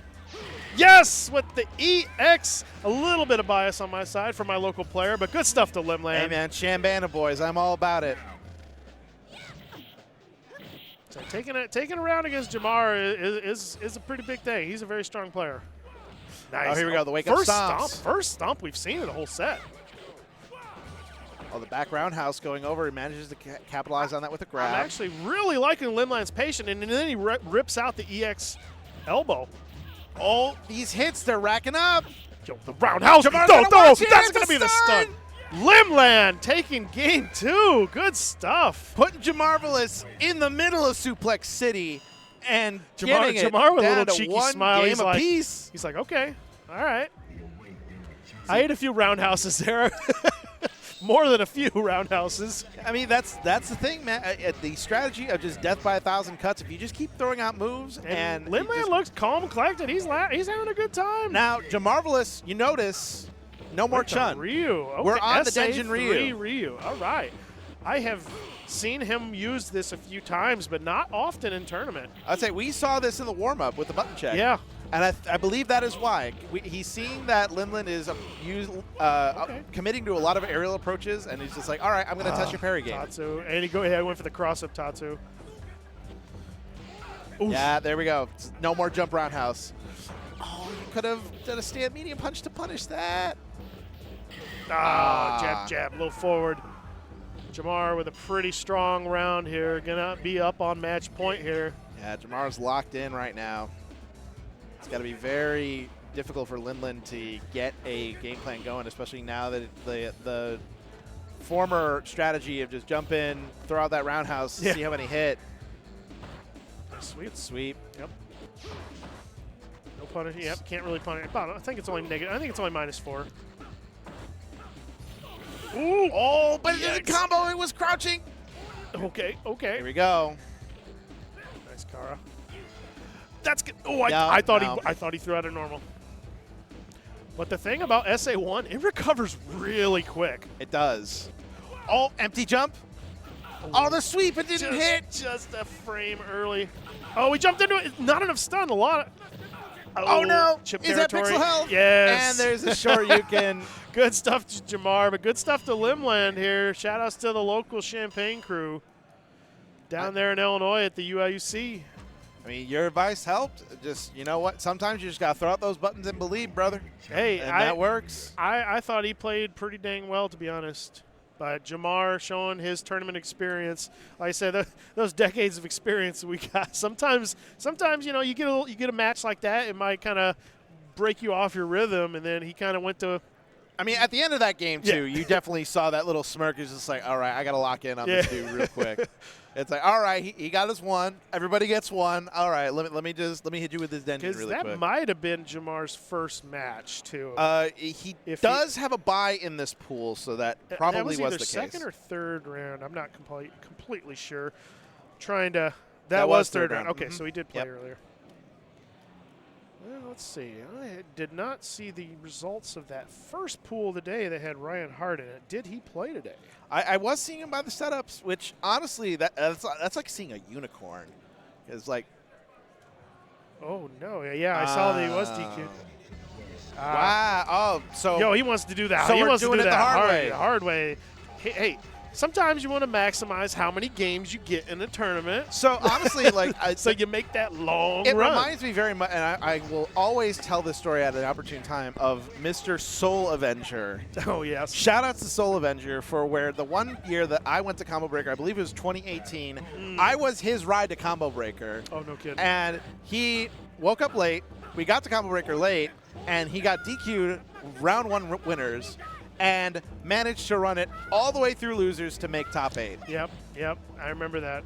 And afterwards, like, Soul Avenger just says, like, yeah, sometimes I just want a challenge. I'm like, hey. Man, you couldn't beat that out of me. Like, so I said I was just watching that really great documentary with with Elvin Shadow about his history. Yeah, I saw saying that. how he gets that little power up if he gets, because the one year he made that entire run for, I think it was Guilty Exerd. He made that super long run because he lost first round to Bananakin and had to make the entire run through losers bracket to win the event. It's just so, I mean, that's also, I mean, speaking from a player, that sometimes just being in losers, it gets you just so focused, and it's like gambling. It's exciting to be in losers sometimes, and that helps you out in ways that you don't really expect. All right, well, we've now got I believe West Coast versus, I don't know where JT Desu region is from. Balls Deep out from the Don's Arcade area of California. Yep. Going with Ryu. JT Desu rocking the Elena. Just recently released or about to be released. June for Street Fighter 5th. 6. June 5th. I knew it was really soon. I know that because I looked at the release date for Elena. I'm just like, oh, the Nintendo Switch also comes out that Not day. enough stun. Now the Mallet Smash trying to tag normal and neutral. Not quite. Not quite. Not fast enough. The sweep again. Ooh. And EX Shoryu. Yep, don't stand so close to me. I've got meter, and I'm not afraid to use it. Oh, those reactions. I love Ryu's heavy DP in this game. It just like the pause. It when he hits like a hits, it truck. sucks. I love it. It feels so good. Oh, didn't get the confirm off the jump in. Denjin. I like it. Wow, I like it. Traded. Traded. Still a lot of stun here. I like the pressure. Oh, no, he whiffed the Mallet Smash too early. Sweep. Oh. Good patience from Balls Deep. Yeah, she definitely saw the scenarios where JT Desu was getting way too antsy and just felt the presses coming. So just like, I'm just going to hang back, and I'm just going to let you go ahead, crank that DP on Wake Up, brother. I am ready for it 100%. Let her rip. Taking a quick breather between the match here, but yeah, no icing the kicker around these parts. We're just going to get right back to it. Oh, that blocked sweep, but well spaced. I like that is range, such an obnoxious button for Elena, especially Elena's that really know how to space that slide.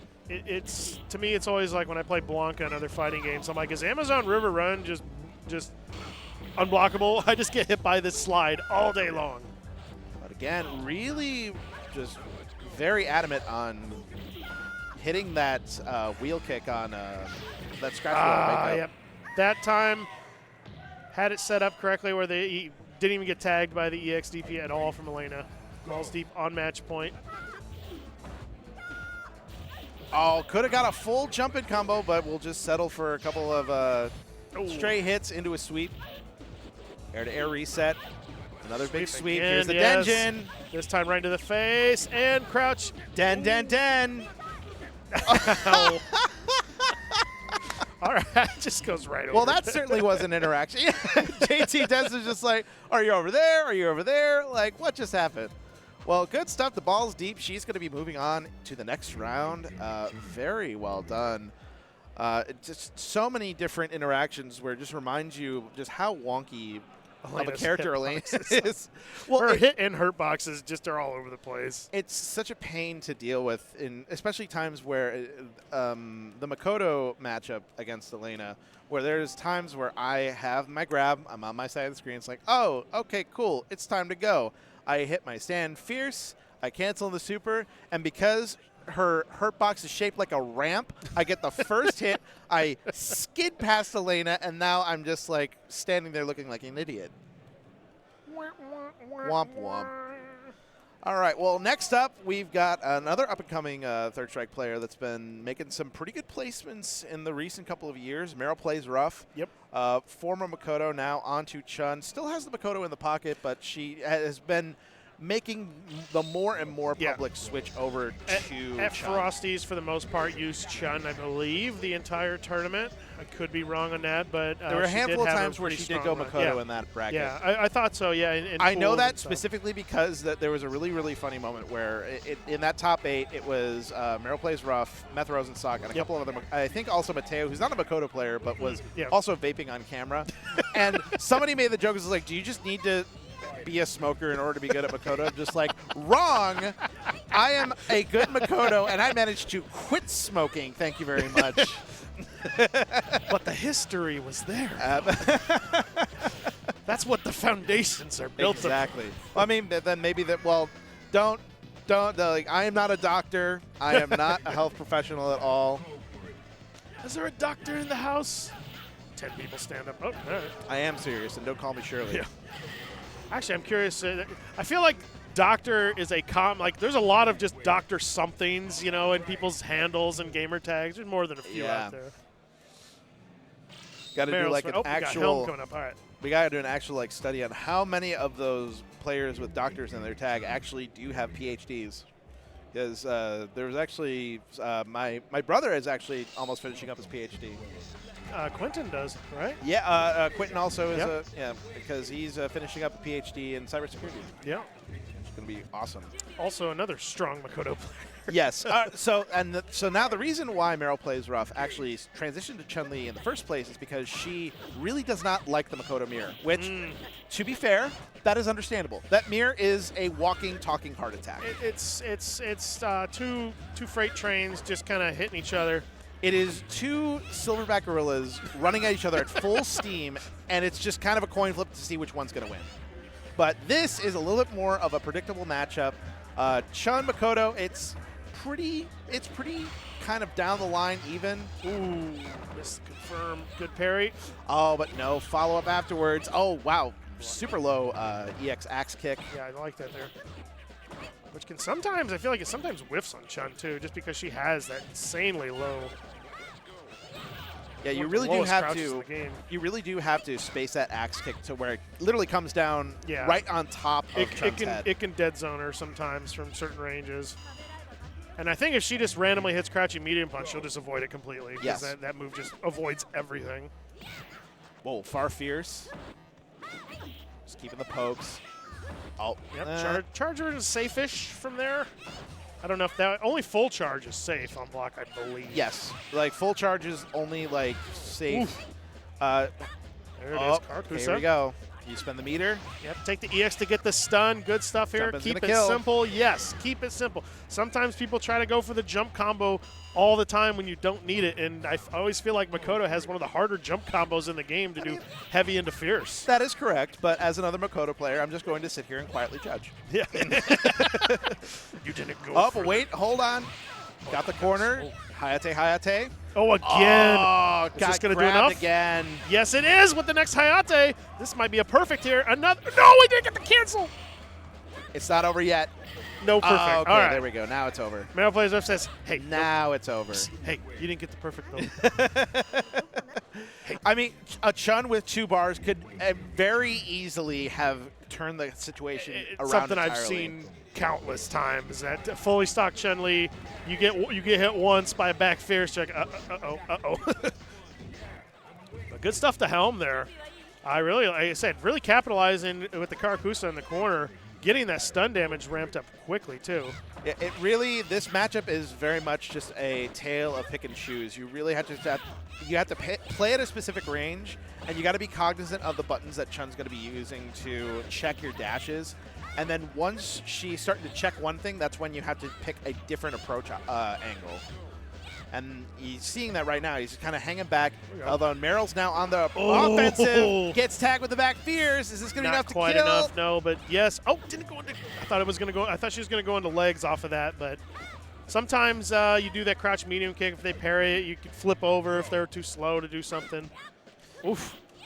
All right, now I know you Makoto players love to parry into Carcusa, so it's the one thing we always look for. It's like, you know, when we hit that, we're just a little, you know, Pavlovian response, like a bell goes off in our head, and it's like, oh, awesome, we're winning now.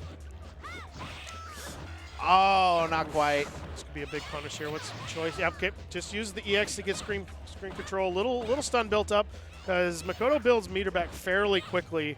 Just from a basic combo. Yeah, that's why whenever you're playing this match and you're using SA1, if you use one EX move, it's not the end of the world because you build back what you use in that EX really about just as fast as you spend it. Usually one Carcusa, you're going to get it back from the combo. Oh, no! Stand fierce. No, too far from the corner, possibly. Oh, he went for it. But, yeah, I liked going for it there. Chun-Li with no SA2 stock. There really wasn't a big punish. Meryl Plays Rough still has the corner, though. It's not over yet. Just going to hang back, build as much beater. Oh, that beats out EX spinning bird kick. We're back into neutral. Oh, just walked forward too much. The sweep. Meryl Plays Rough, adjusting in the chair after the sweep here. Sometimes if it doesn't work once, just do it again. And if it doesn't work that time, just do it again. Oh, ran into the crouching medium punch. No commitment there. Meryl's just planting her feet on the ground. Oh, he could have had a reset after that. Good blocks. That's not safe. Back fierce. Yeah, canceling out of that overhead. It always carries a risk. Throws him right back into the corner here. Good stuff from Merrill. Ooh. Oh, just the active frames on that far fierce. Yeah. And now this is that tough situation now for Helm here. SA1 stocked up for Merrill. Oh, okay. Oh, okay. Dash in, dash for dash. Chooses just to go for the sweep. Nice jump away. Another sweep. Now it gets a little dicey here. Gotta watch it. Oh, no. Wait. Oh, he went for the reset. I was about to say I was expecting the super there. That was going to be it. But I thought so too. Post Hayate mix, crouch short into the Hayate, and that's going to be hell moving on. Merrill plays rough. She's going to have to make this happen for the losers bracket. Going to have to start that losers bracket grind, which, like I said, you're almost doubling the amount of matches you play at this point. But good stuff to Helm. But we're going to take a short break here. We're going to get a word from our sponsors, but stay back. We're going to be right back with some more Third Strike. That's what I'm talking about. More action just like this coming up after the break. New Chipotle Honey Chicken brings a hint of pure honey and seared smoked peppers with fresh chicken hot off the grill. For Chipotle heat with a touch of sweet and a perfectly balanced sauce. Chipotle Honey Chicken takes heat and sweet to a whole new level. Get $25 off your EVO 2025 ticket this week using the code CB25 and join us in Las Vegas this August.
Officially licensed FGC merch designed by the FGC for the FGC.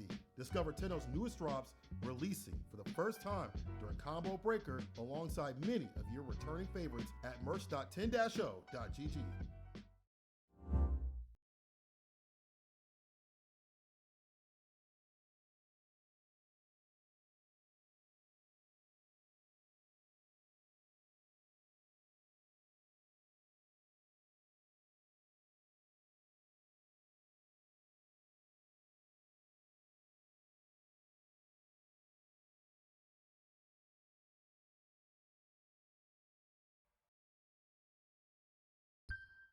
Sheldon, we're definitely not making flavors of no-shells pistachios. Then why are you dressed like that? You got us. We are making honey and chili flavors. Are we? Yeah.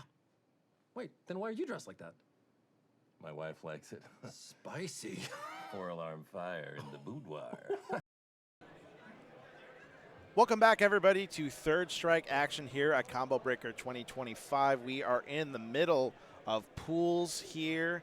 I am 4C Joe, joined alongside Humbag. We are cruising right now through the latter half of these pool matches. It's starting to get pretty intense, pretty serious. Yep, starting to move on to the later rounds in the winner's side of pools.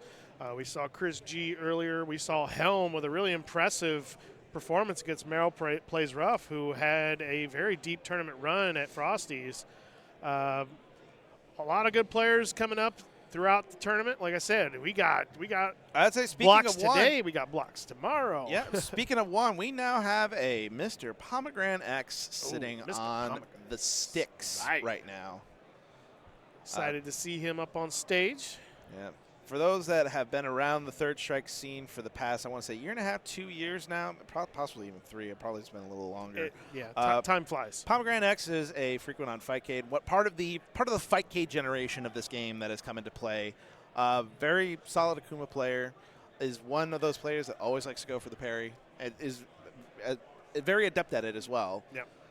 Has a lot of compilations on his YouTube channel about that. Hey, we play Third Strike because we like parries. Exactly. Exactly. It fun. scratches the brain in just the right way, just, you know. You just get that little dopamine release when you nail red parry or something, some sick parry into a punish. It just feels good. But Mr. Pomegranate's gonna coming up here. He's got the cowboy Akuma yeah. look going Yeah, on. He's got the I Akuma love it. beads and the big old, yeehaw hat. And looks like we're going into it. It sounds like it is. Yep, okay. it is. I thought that was I thought that was Latinx. Yeah. Latinx, Urien player. Mr. Pomegranate's starting the rush down early. Yep, dive kick into Tatsu. It's pretty tough for Urien to deal with unless they can parry that last hit. Yeah, the name of this matchup is going to be And how there's the well this Urien player can get around that Tatsu pressure, because Urien does not have a lot of responses for it outside of I just got to parry my way out. Okay, he gets the throw. Does a lot of damage. Oh, no quick rise, but yep, choose to see. He's going to get the punish. Oh. Did it too early. Still had some invuln frames. Yep, nice throw. Oh, moonwalk in the corner. Tatsu's the Yeah. way out. Yeah, and that medium kick Tatsu pressure. Again, there's just nothing that Urien can do to respond to that. It lands just outside of grab range. Oh, no. Didn't get the combo follow-up. Probably had to go for a tackle there because that second hit really late. Oh, Nice, yep. caught the dash in with that low medium kick. Fake fireball.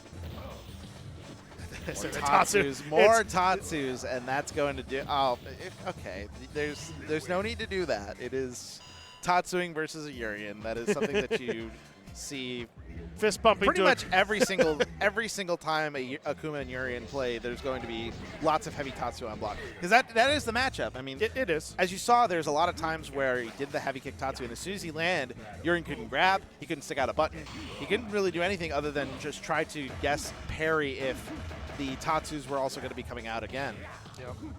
That time he did try to go for he went for the stand throw. Is he going to try to go for it again? This time he jumps away, but still gets tagged low. Yeah, there it is. Yeah, Mr. Pomegranate's has really picked up on it that Latinx doesn't really have a good answer for it.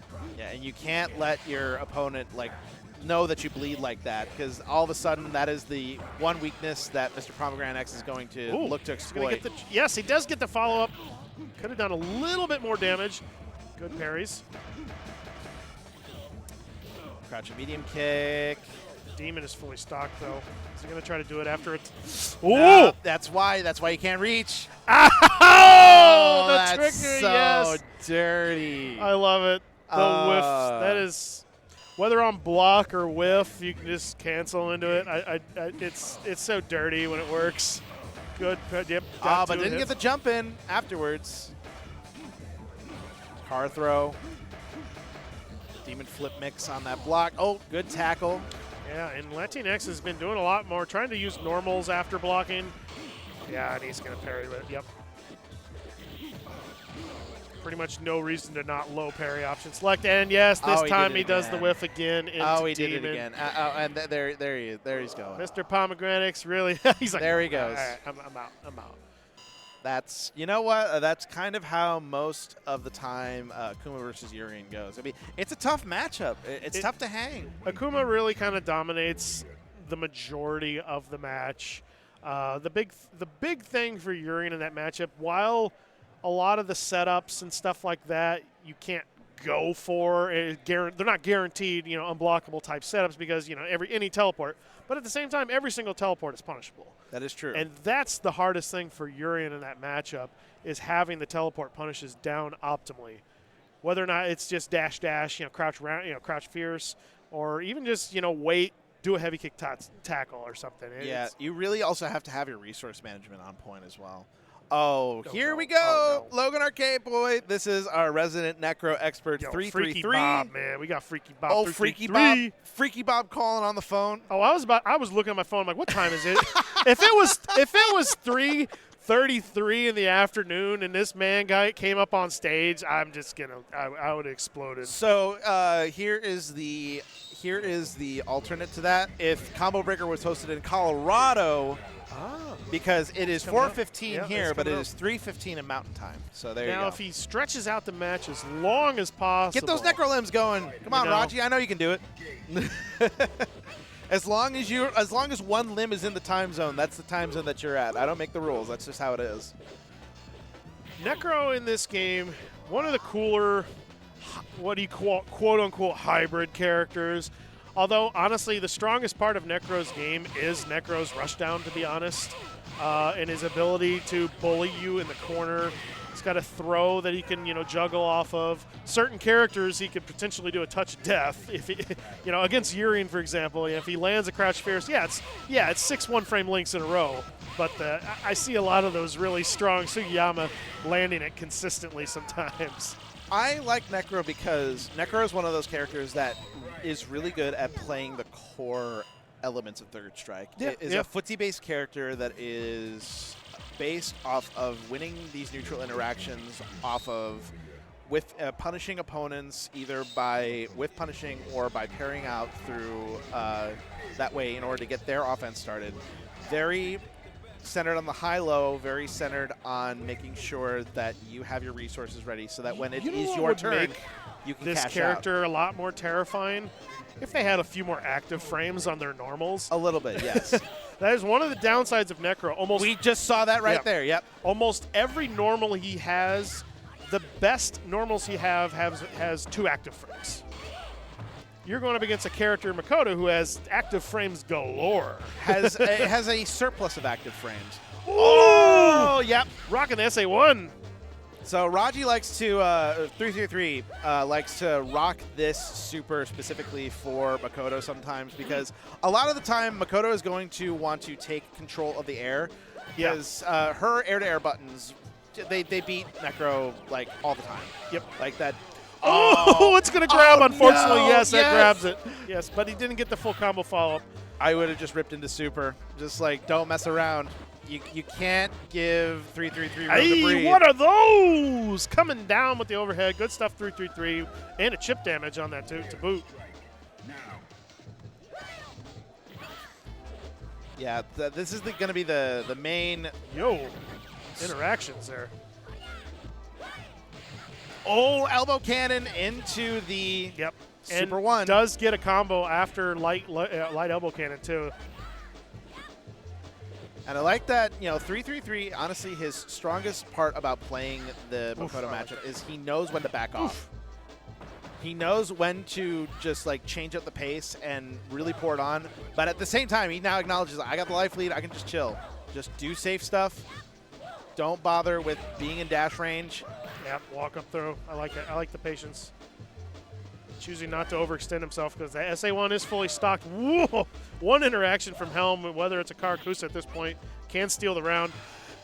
And yes, would have had to gone for parry there at that point. Probably would have done more than enough chip damage. But good stuff. 333 taking the first game over Helm. Yo, Matt. Yo. That's a Fightcade special. Yeah, we on Fightcade right now. It's like, ooh, I can feel the rustling jimmies behind those coins getting into the machine. All right, so running it right back. Yeah, said 333 really kind of dominated most of the pace of that first game. The one weakness, though, is going to be in these air-to-air exchanges because all of Makoto's buttons just completely stuff Necro as soon as he jumps. Yeah. Like that jump roundhouse, that jump medium kick. Oh, okay. Didn't get one grab, but got the other one. Tick throw. And that far medium does quite a bit of stun build-up, but not a whole lot of damage on it. Using that jump medium punch, good range, but... And I love seeing the patience from 333. Built up all that stun, just like, I'm fine with just kind of letting that happen. And this is smart at Helm here. He needs to get that super stocked. Ooh, throw again. Is he going to go? He's just going to hold it! Oh! You got to do it.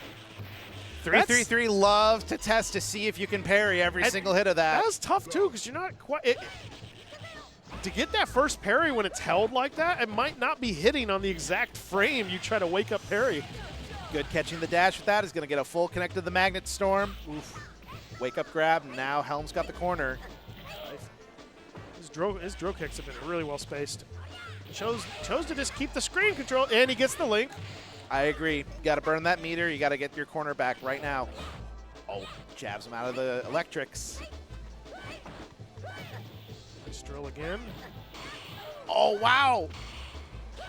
Might have been able to go into Karakusa there. Off of that parry. Jump out of there. Oh, we got the drills going. Oh, yep. That's pretty much pretty safe. Oh, but no punish. I think if he doesn't mash it, it's kind of safe. But I think Makoto still had a good option there. Oop. One more drill might take it. And there again! There it is. That is the 3-3-3. That Throwing is that the jab into the overhead. Like I said, Necro has 2 command overheads, special moves in this game. Both kind of basically do the exact same thing. Well, but good stuff for 3-3-3, making it on. You know, Logan Arcade's still alive and well in this tournament.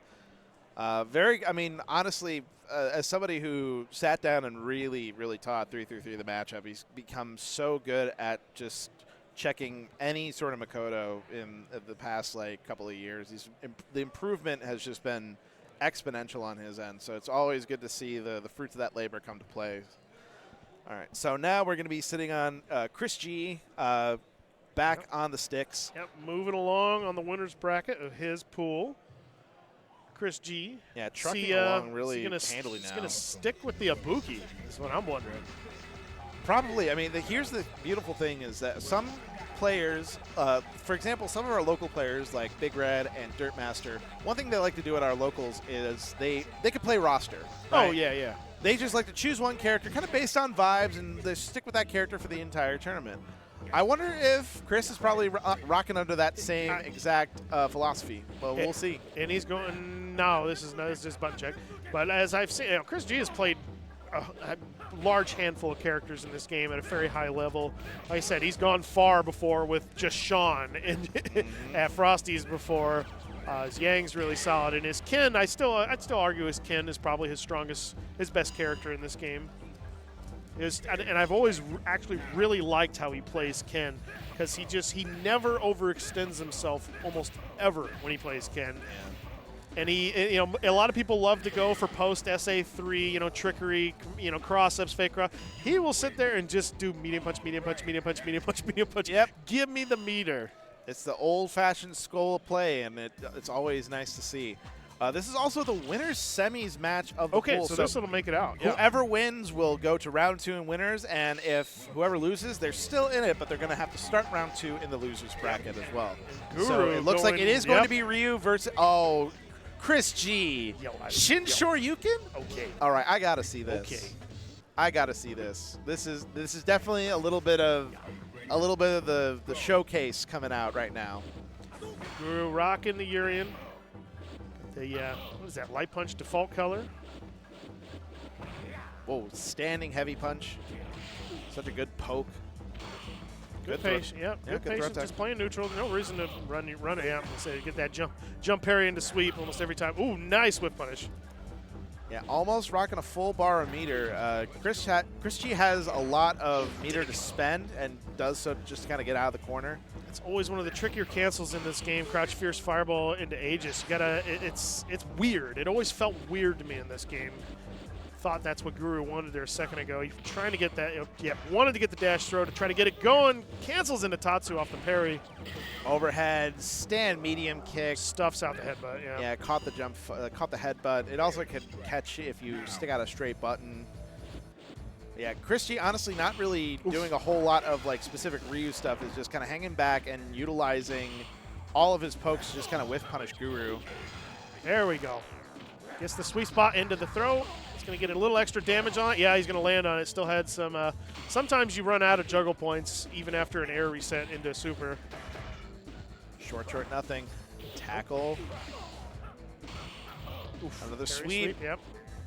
Sweep again. Caught him dashing in, it looked like. The dash under. Now Chris G has the corner. Yep. Chris needs maybe another hit or sweep or two to get into territory where he could potentially win off of the super. Is he going to Yes! Not going to kill. Is he going to go for Tatsu, heavy kick Tatsu? Oh, he goes for the donkey kick. Oh, but knee presses out of there. Wow, dash up and text the throw, gets the low forward Tatsu, and that is going to be first game to Chris G. I believe Urien's one of the characters where Tatsu can hit him crouching. Yes. Yeah. Yeah, it's unilateral for Ken and Akuma's Tatsu as well. That's what I thought. It's because when Urien is I think one of the tallest crouchers in the game. Yeah, he's super tall, yeah. That's why sometimes, universal overheads, if you don't time it so meaty against Urien, it'll hit way too high up.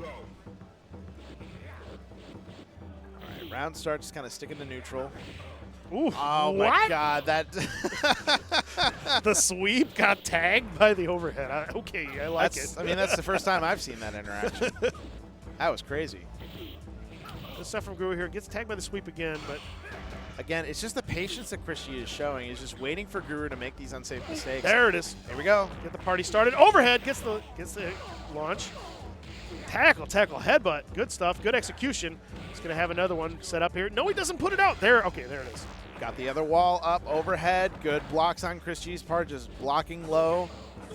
Now he's got the life lead. As long as he just hangs back, doesn't make any big overcommitment. As long as you just don't. Oh, yeah, but no, yes, unfortunate. Not the cinematic one, so you're just going to get a couple of hits from the super. The actual range on it is terrible. He's winning on fireballs here. Yeah, Chris G is just playing old-fashioned Street Fighter. I'm going to do my fireball war, and if you can't deal with that, that's between you and God, brother. Chris G kind of snuck that round with just some fireballs. Oh, good EX. Big damage, big stun build-up, and he's got the corner with the Aegis. Walk-up throw. He's going to be able to get a launch off this. Yes. Oh, it moved just enough forward. He didn't get enough. Good throw tech, keeping himself alive. Sweep. Busting his way out of the corner. They're now back to mid-screen. Guru doesn't have a wall online, but he's right there. He's got to watch out. Any unsafe approach is going to get Shin Shoryuken. Chris really wants to do short super right now. I know it. I'm kind of feeling that too. Those past couple interactions, he's been opening up with short. There we go. Ooh. Oh, very nice. Another one is almost built up. Oh, almost. Yeah, that jumping roundhouse, it recovers so fast. It's really good to use as a neutral jump. Oh, he dodged the throw. This is going to take it with the follow-up, and he just, it doesn't do enough because he did fireball. Well, Didn't that fireball just do no damage? No, I guess not. Well, you know what? Sajam, you got your free content right there. There you go. You're very welcome. I mean, courtesy of Third Strike. I thought the fireball would have even killed I thought that was going to do it too, because I mean he was just on such little health. I'm just like, well, surely that's gonna do it, right? Yeah. But no, I guess not. Just a bit outside. Fireballs suck in this game, dude. Yeah. Haven't you heard? Chris G moves on to tomorrow, round 2. Will be later tomorrow, I think around 6 p.m. I want to say Central Time, as we are in the Chicago region, Schaumburg region, more specifically, the largest suburb of the Chicago region. One of the largest. There's still one. There's like I think like Naperville, and I want to say like some of the western suburbs also they have a lot more population. Like honestly, on the BNSF line, I always think of just like the population of like Aurora, Naperville, Downers Grove, like the area that I grew up out in this area, right? Like that's always the people that live out in the suburbs, commute into the city, and then come back out to the suburbs once they're done in the city.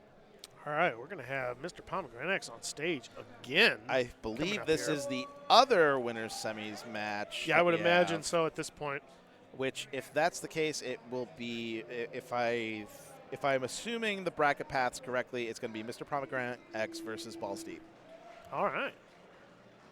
And then in the losers side, we got a couple of other matches. We got some more Third Strike coming for you, but first we are going to throw it to a quick ad break to give our partners that have helped make Combo Breaker 2025 possible a little bit of love. So don't go anywhere. We'll be right back. Get right and sit tight, because when we come back, more Combo Breaker action coming right at you. Don't go nowhere. This is the best Chipotle order. I would like a bowl. Triple wrap. Mild, medium, hot. Then dip it in here. Sour cream inside the vinaigrette. 2 tortillas, if you know, you know. Lettuce, cheese, waffle. Yes. Oh, that is good.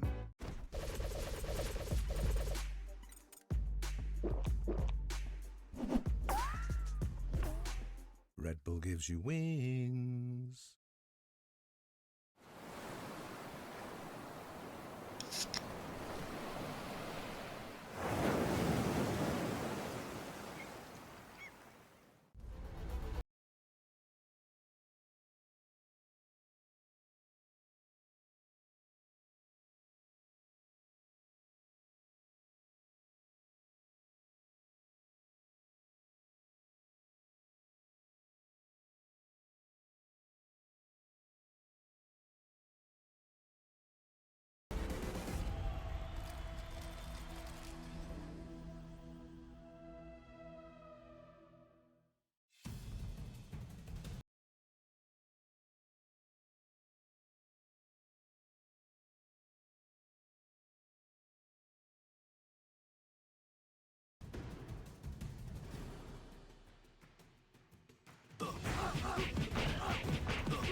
Sheldon, we think you might be overreacting to our ads for no-shells pistachios. Ditch the shells? Okay, strip.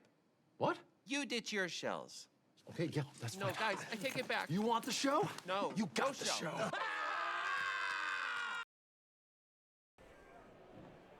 Welcome back, everybody. We are finishing up this block of pools. All right, we are back with more Third Strike action Yes. here at Combo Breaker. We've got the winner semis of some of our pools for this block coming up to bat right now. In a holding pattern right now, waiting for Mr. Pomegranate X's opponents.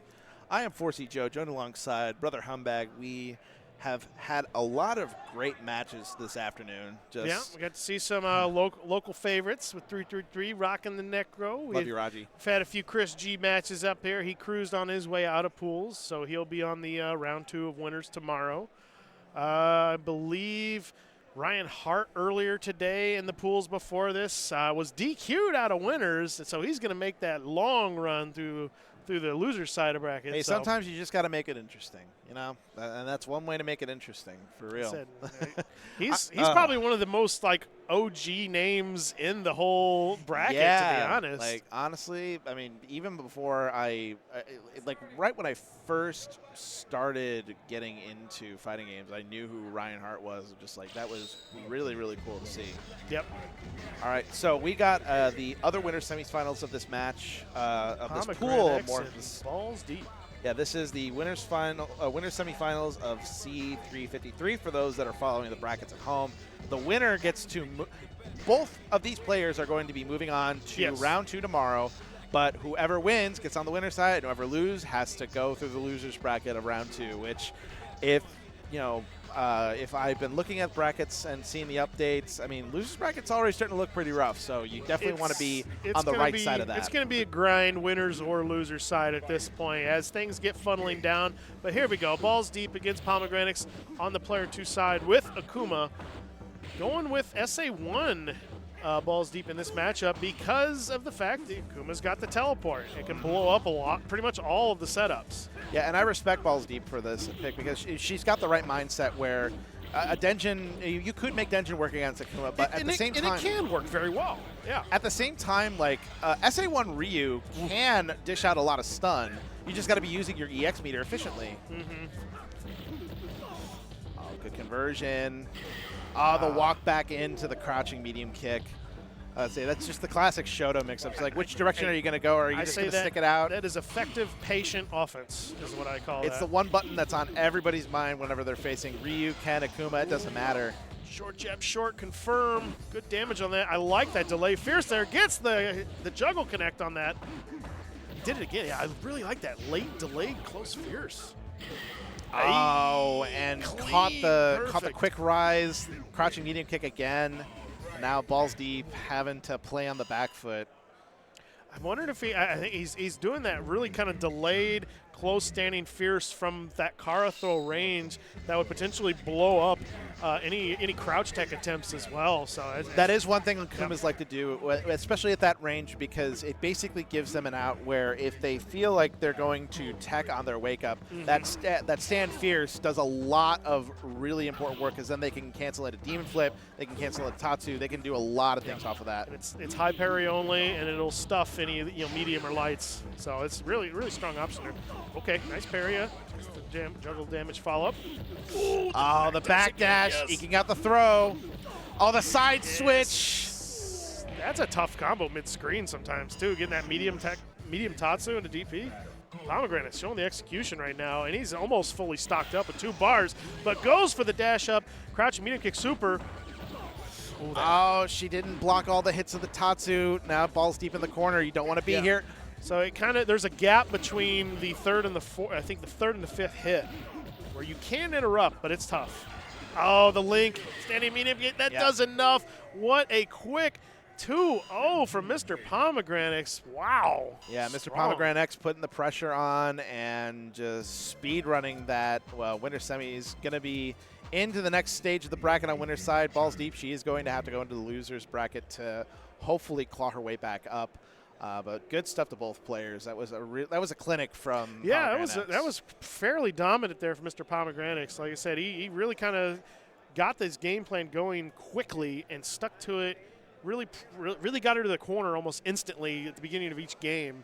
And was on top of it from the jump, and also was just really good at staying at the perfect spacing to just blow up every single one of those crouch tech and also throw tech opportunities. Just once you just constantly get hit by it over and over again, it's mentally draining, man, because you keep getting hit by it.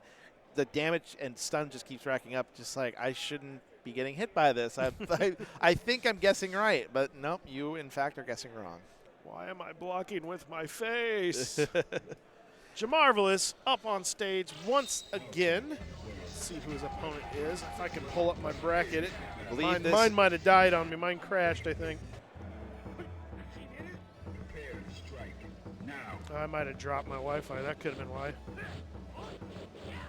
But Jamar going to be rocking the Chun most likely, although we did see him pull out that Ryu after when he lost the game to Limland's Alex earlier. So that's true. I mean, Jamar definitely needs to lock in order to get to the finish. The figurative finish line of today is just one more game. But Jamar, history, he gets stronger the further along bracket goes usually. Like he kind of just increases in strength every round. So let's see how he responds here.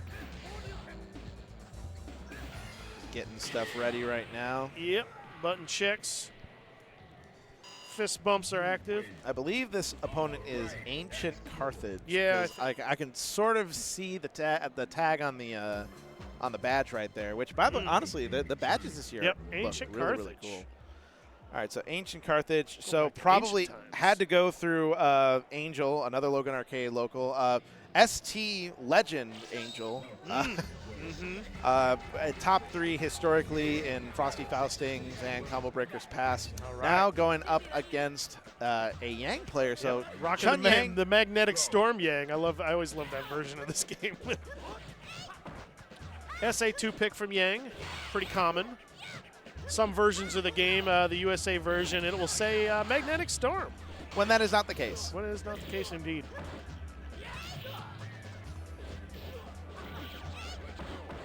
Yep.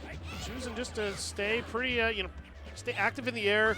Those angles where, dive kicks against Chun-Li can be very effective.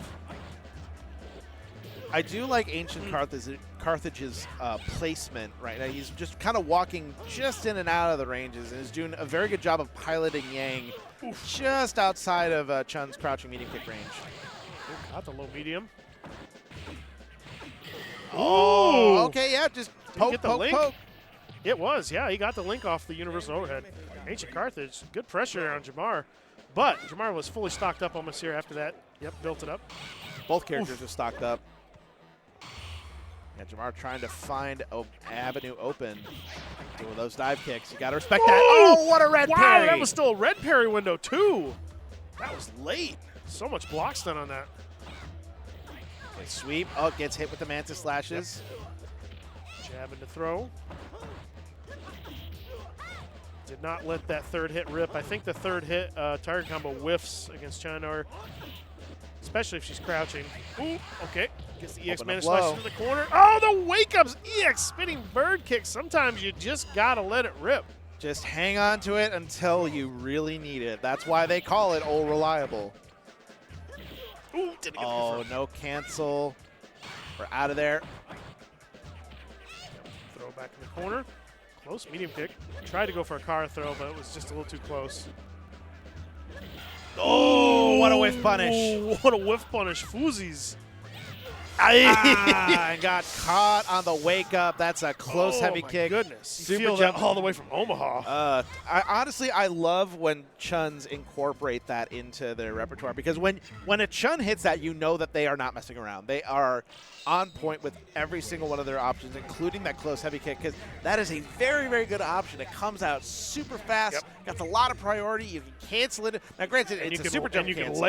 You can layer stuff with it too, with parry, parry throw pressure and stuff like that. It's strong button. Good whiff punish off of that far fierce with the Mantis slashes. Here we go, the throw pressure. Wake up target combo. Gonna stay in front. Yep, blocks. I like that JMCrofts is being very cognizant of stopping whenever Marvelous wants to walk forward. Using Yang's pretty above average walk speed too to get some good throw pressure going here. Oh no, the back throw into the corner though. This is definitely not where you want to be. Oh! Nice overhead. Gotta respect it. Oh, no, let it rip. But he gets it anyway. Yes, gets the fall. That's crazy. Yeah. Jamarvelous looked like he ducked that like it was a high in Tekken. Yeah, and did it on purpose, but unfortunately was just a little tardy on that.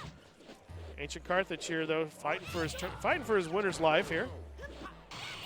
Oh, good parry. No super to come off with a close heavy kick. Launcher. Jab reset. Yep. Nice footsies there. Oh, there's that right. Yeah. Throw. Yo. 3 times in a row. Do it again, why don't you? Oh, but close to stun. Gotta watch it. Here's the back throw. Oh, no, back to himself. That didn't do enough. Still super close to stun. Gotta respect those mana slashes. No super. Oh! What a whiff punish. Gutsy standing roundhouse from Carthage. Jamar with the reaction. The patience of a saint. A good start here for Carthage, but no, the crouching medium kick super confirmed. Fierce only got the one hit of the Fierce, but now there's a huge meter disparity, but Jamar's getting it back. That sweep's going to do a lot of work. What a whiff punish with the EX mana slashes. Oh, walk forward, grab, knock, no dice.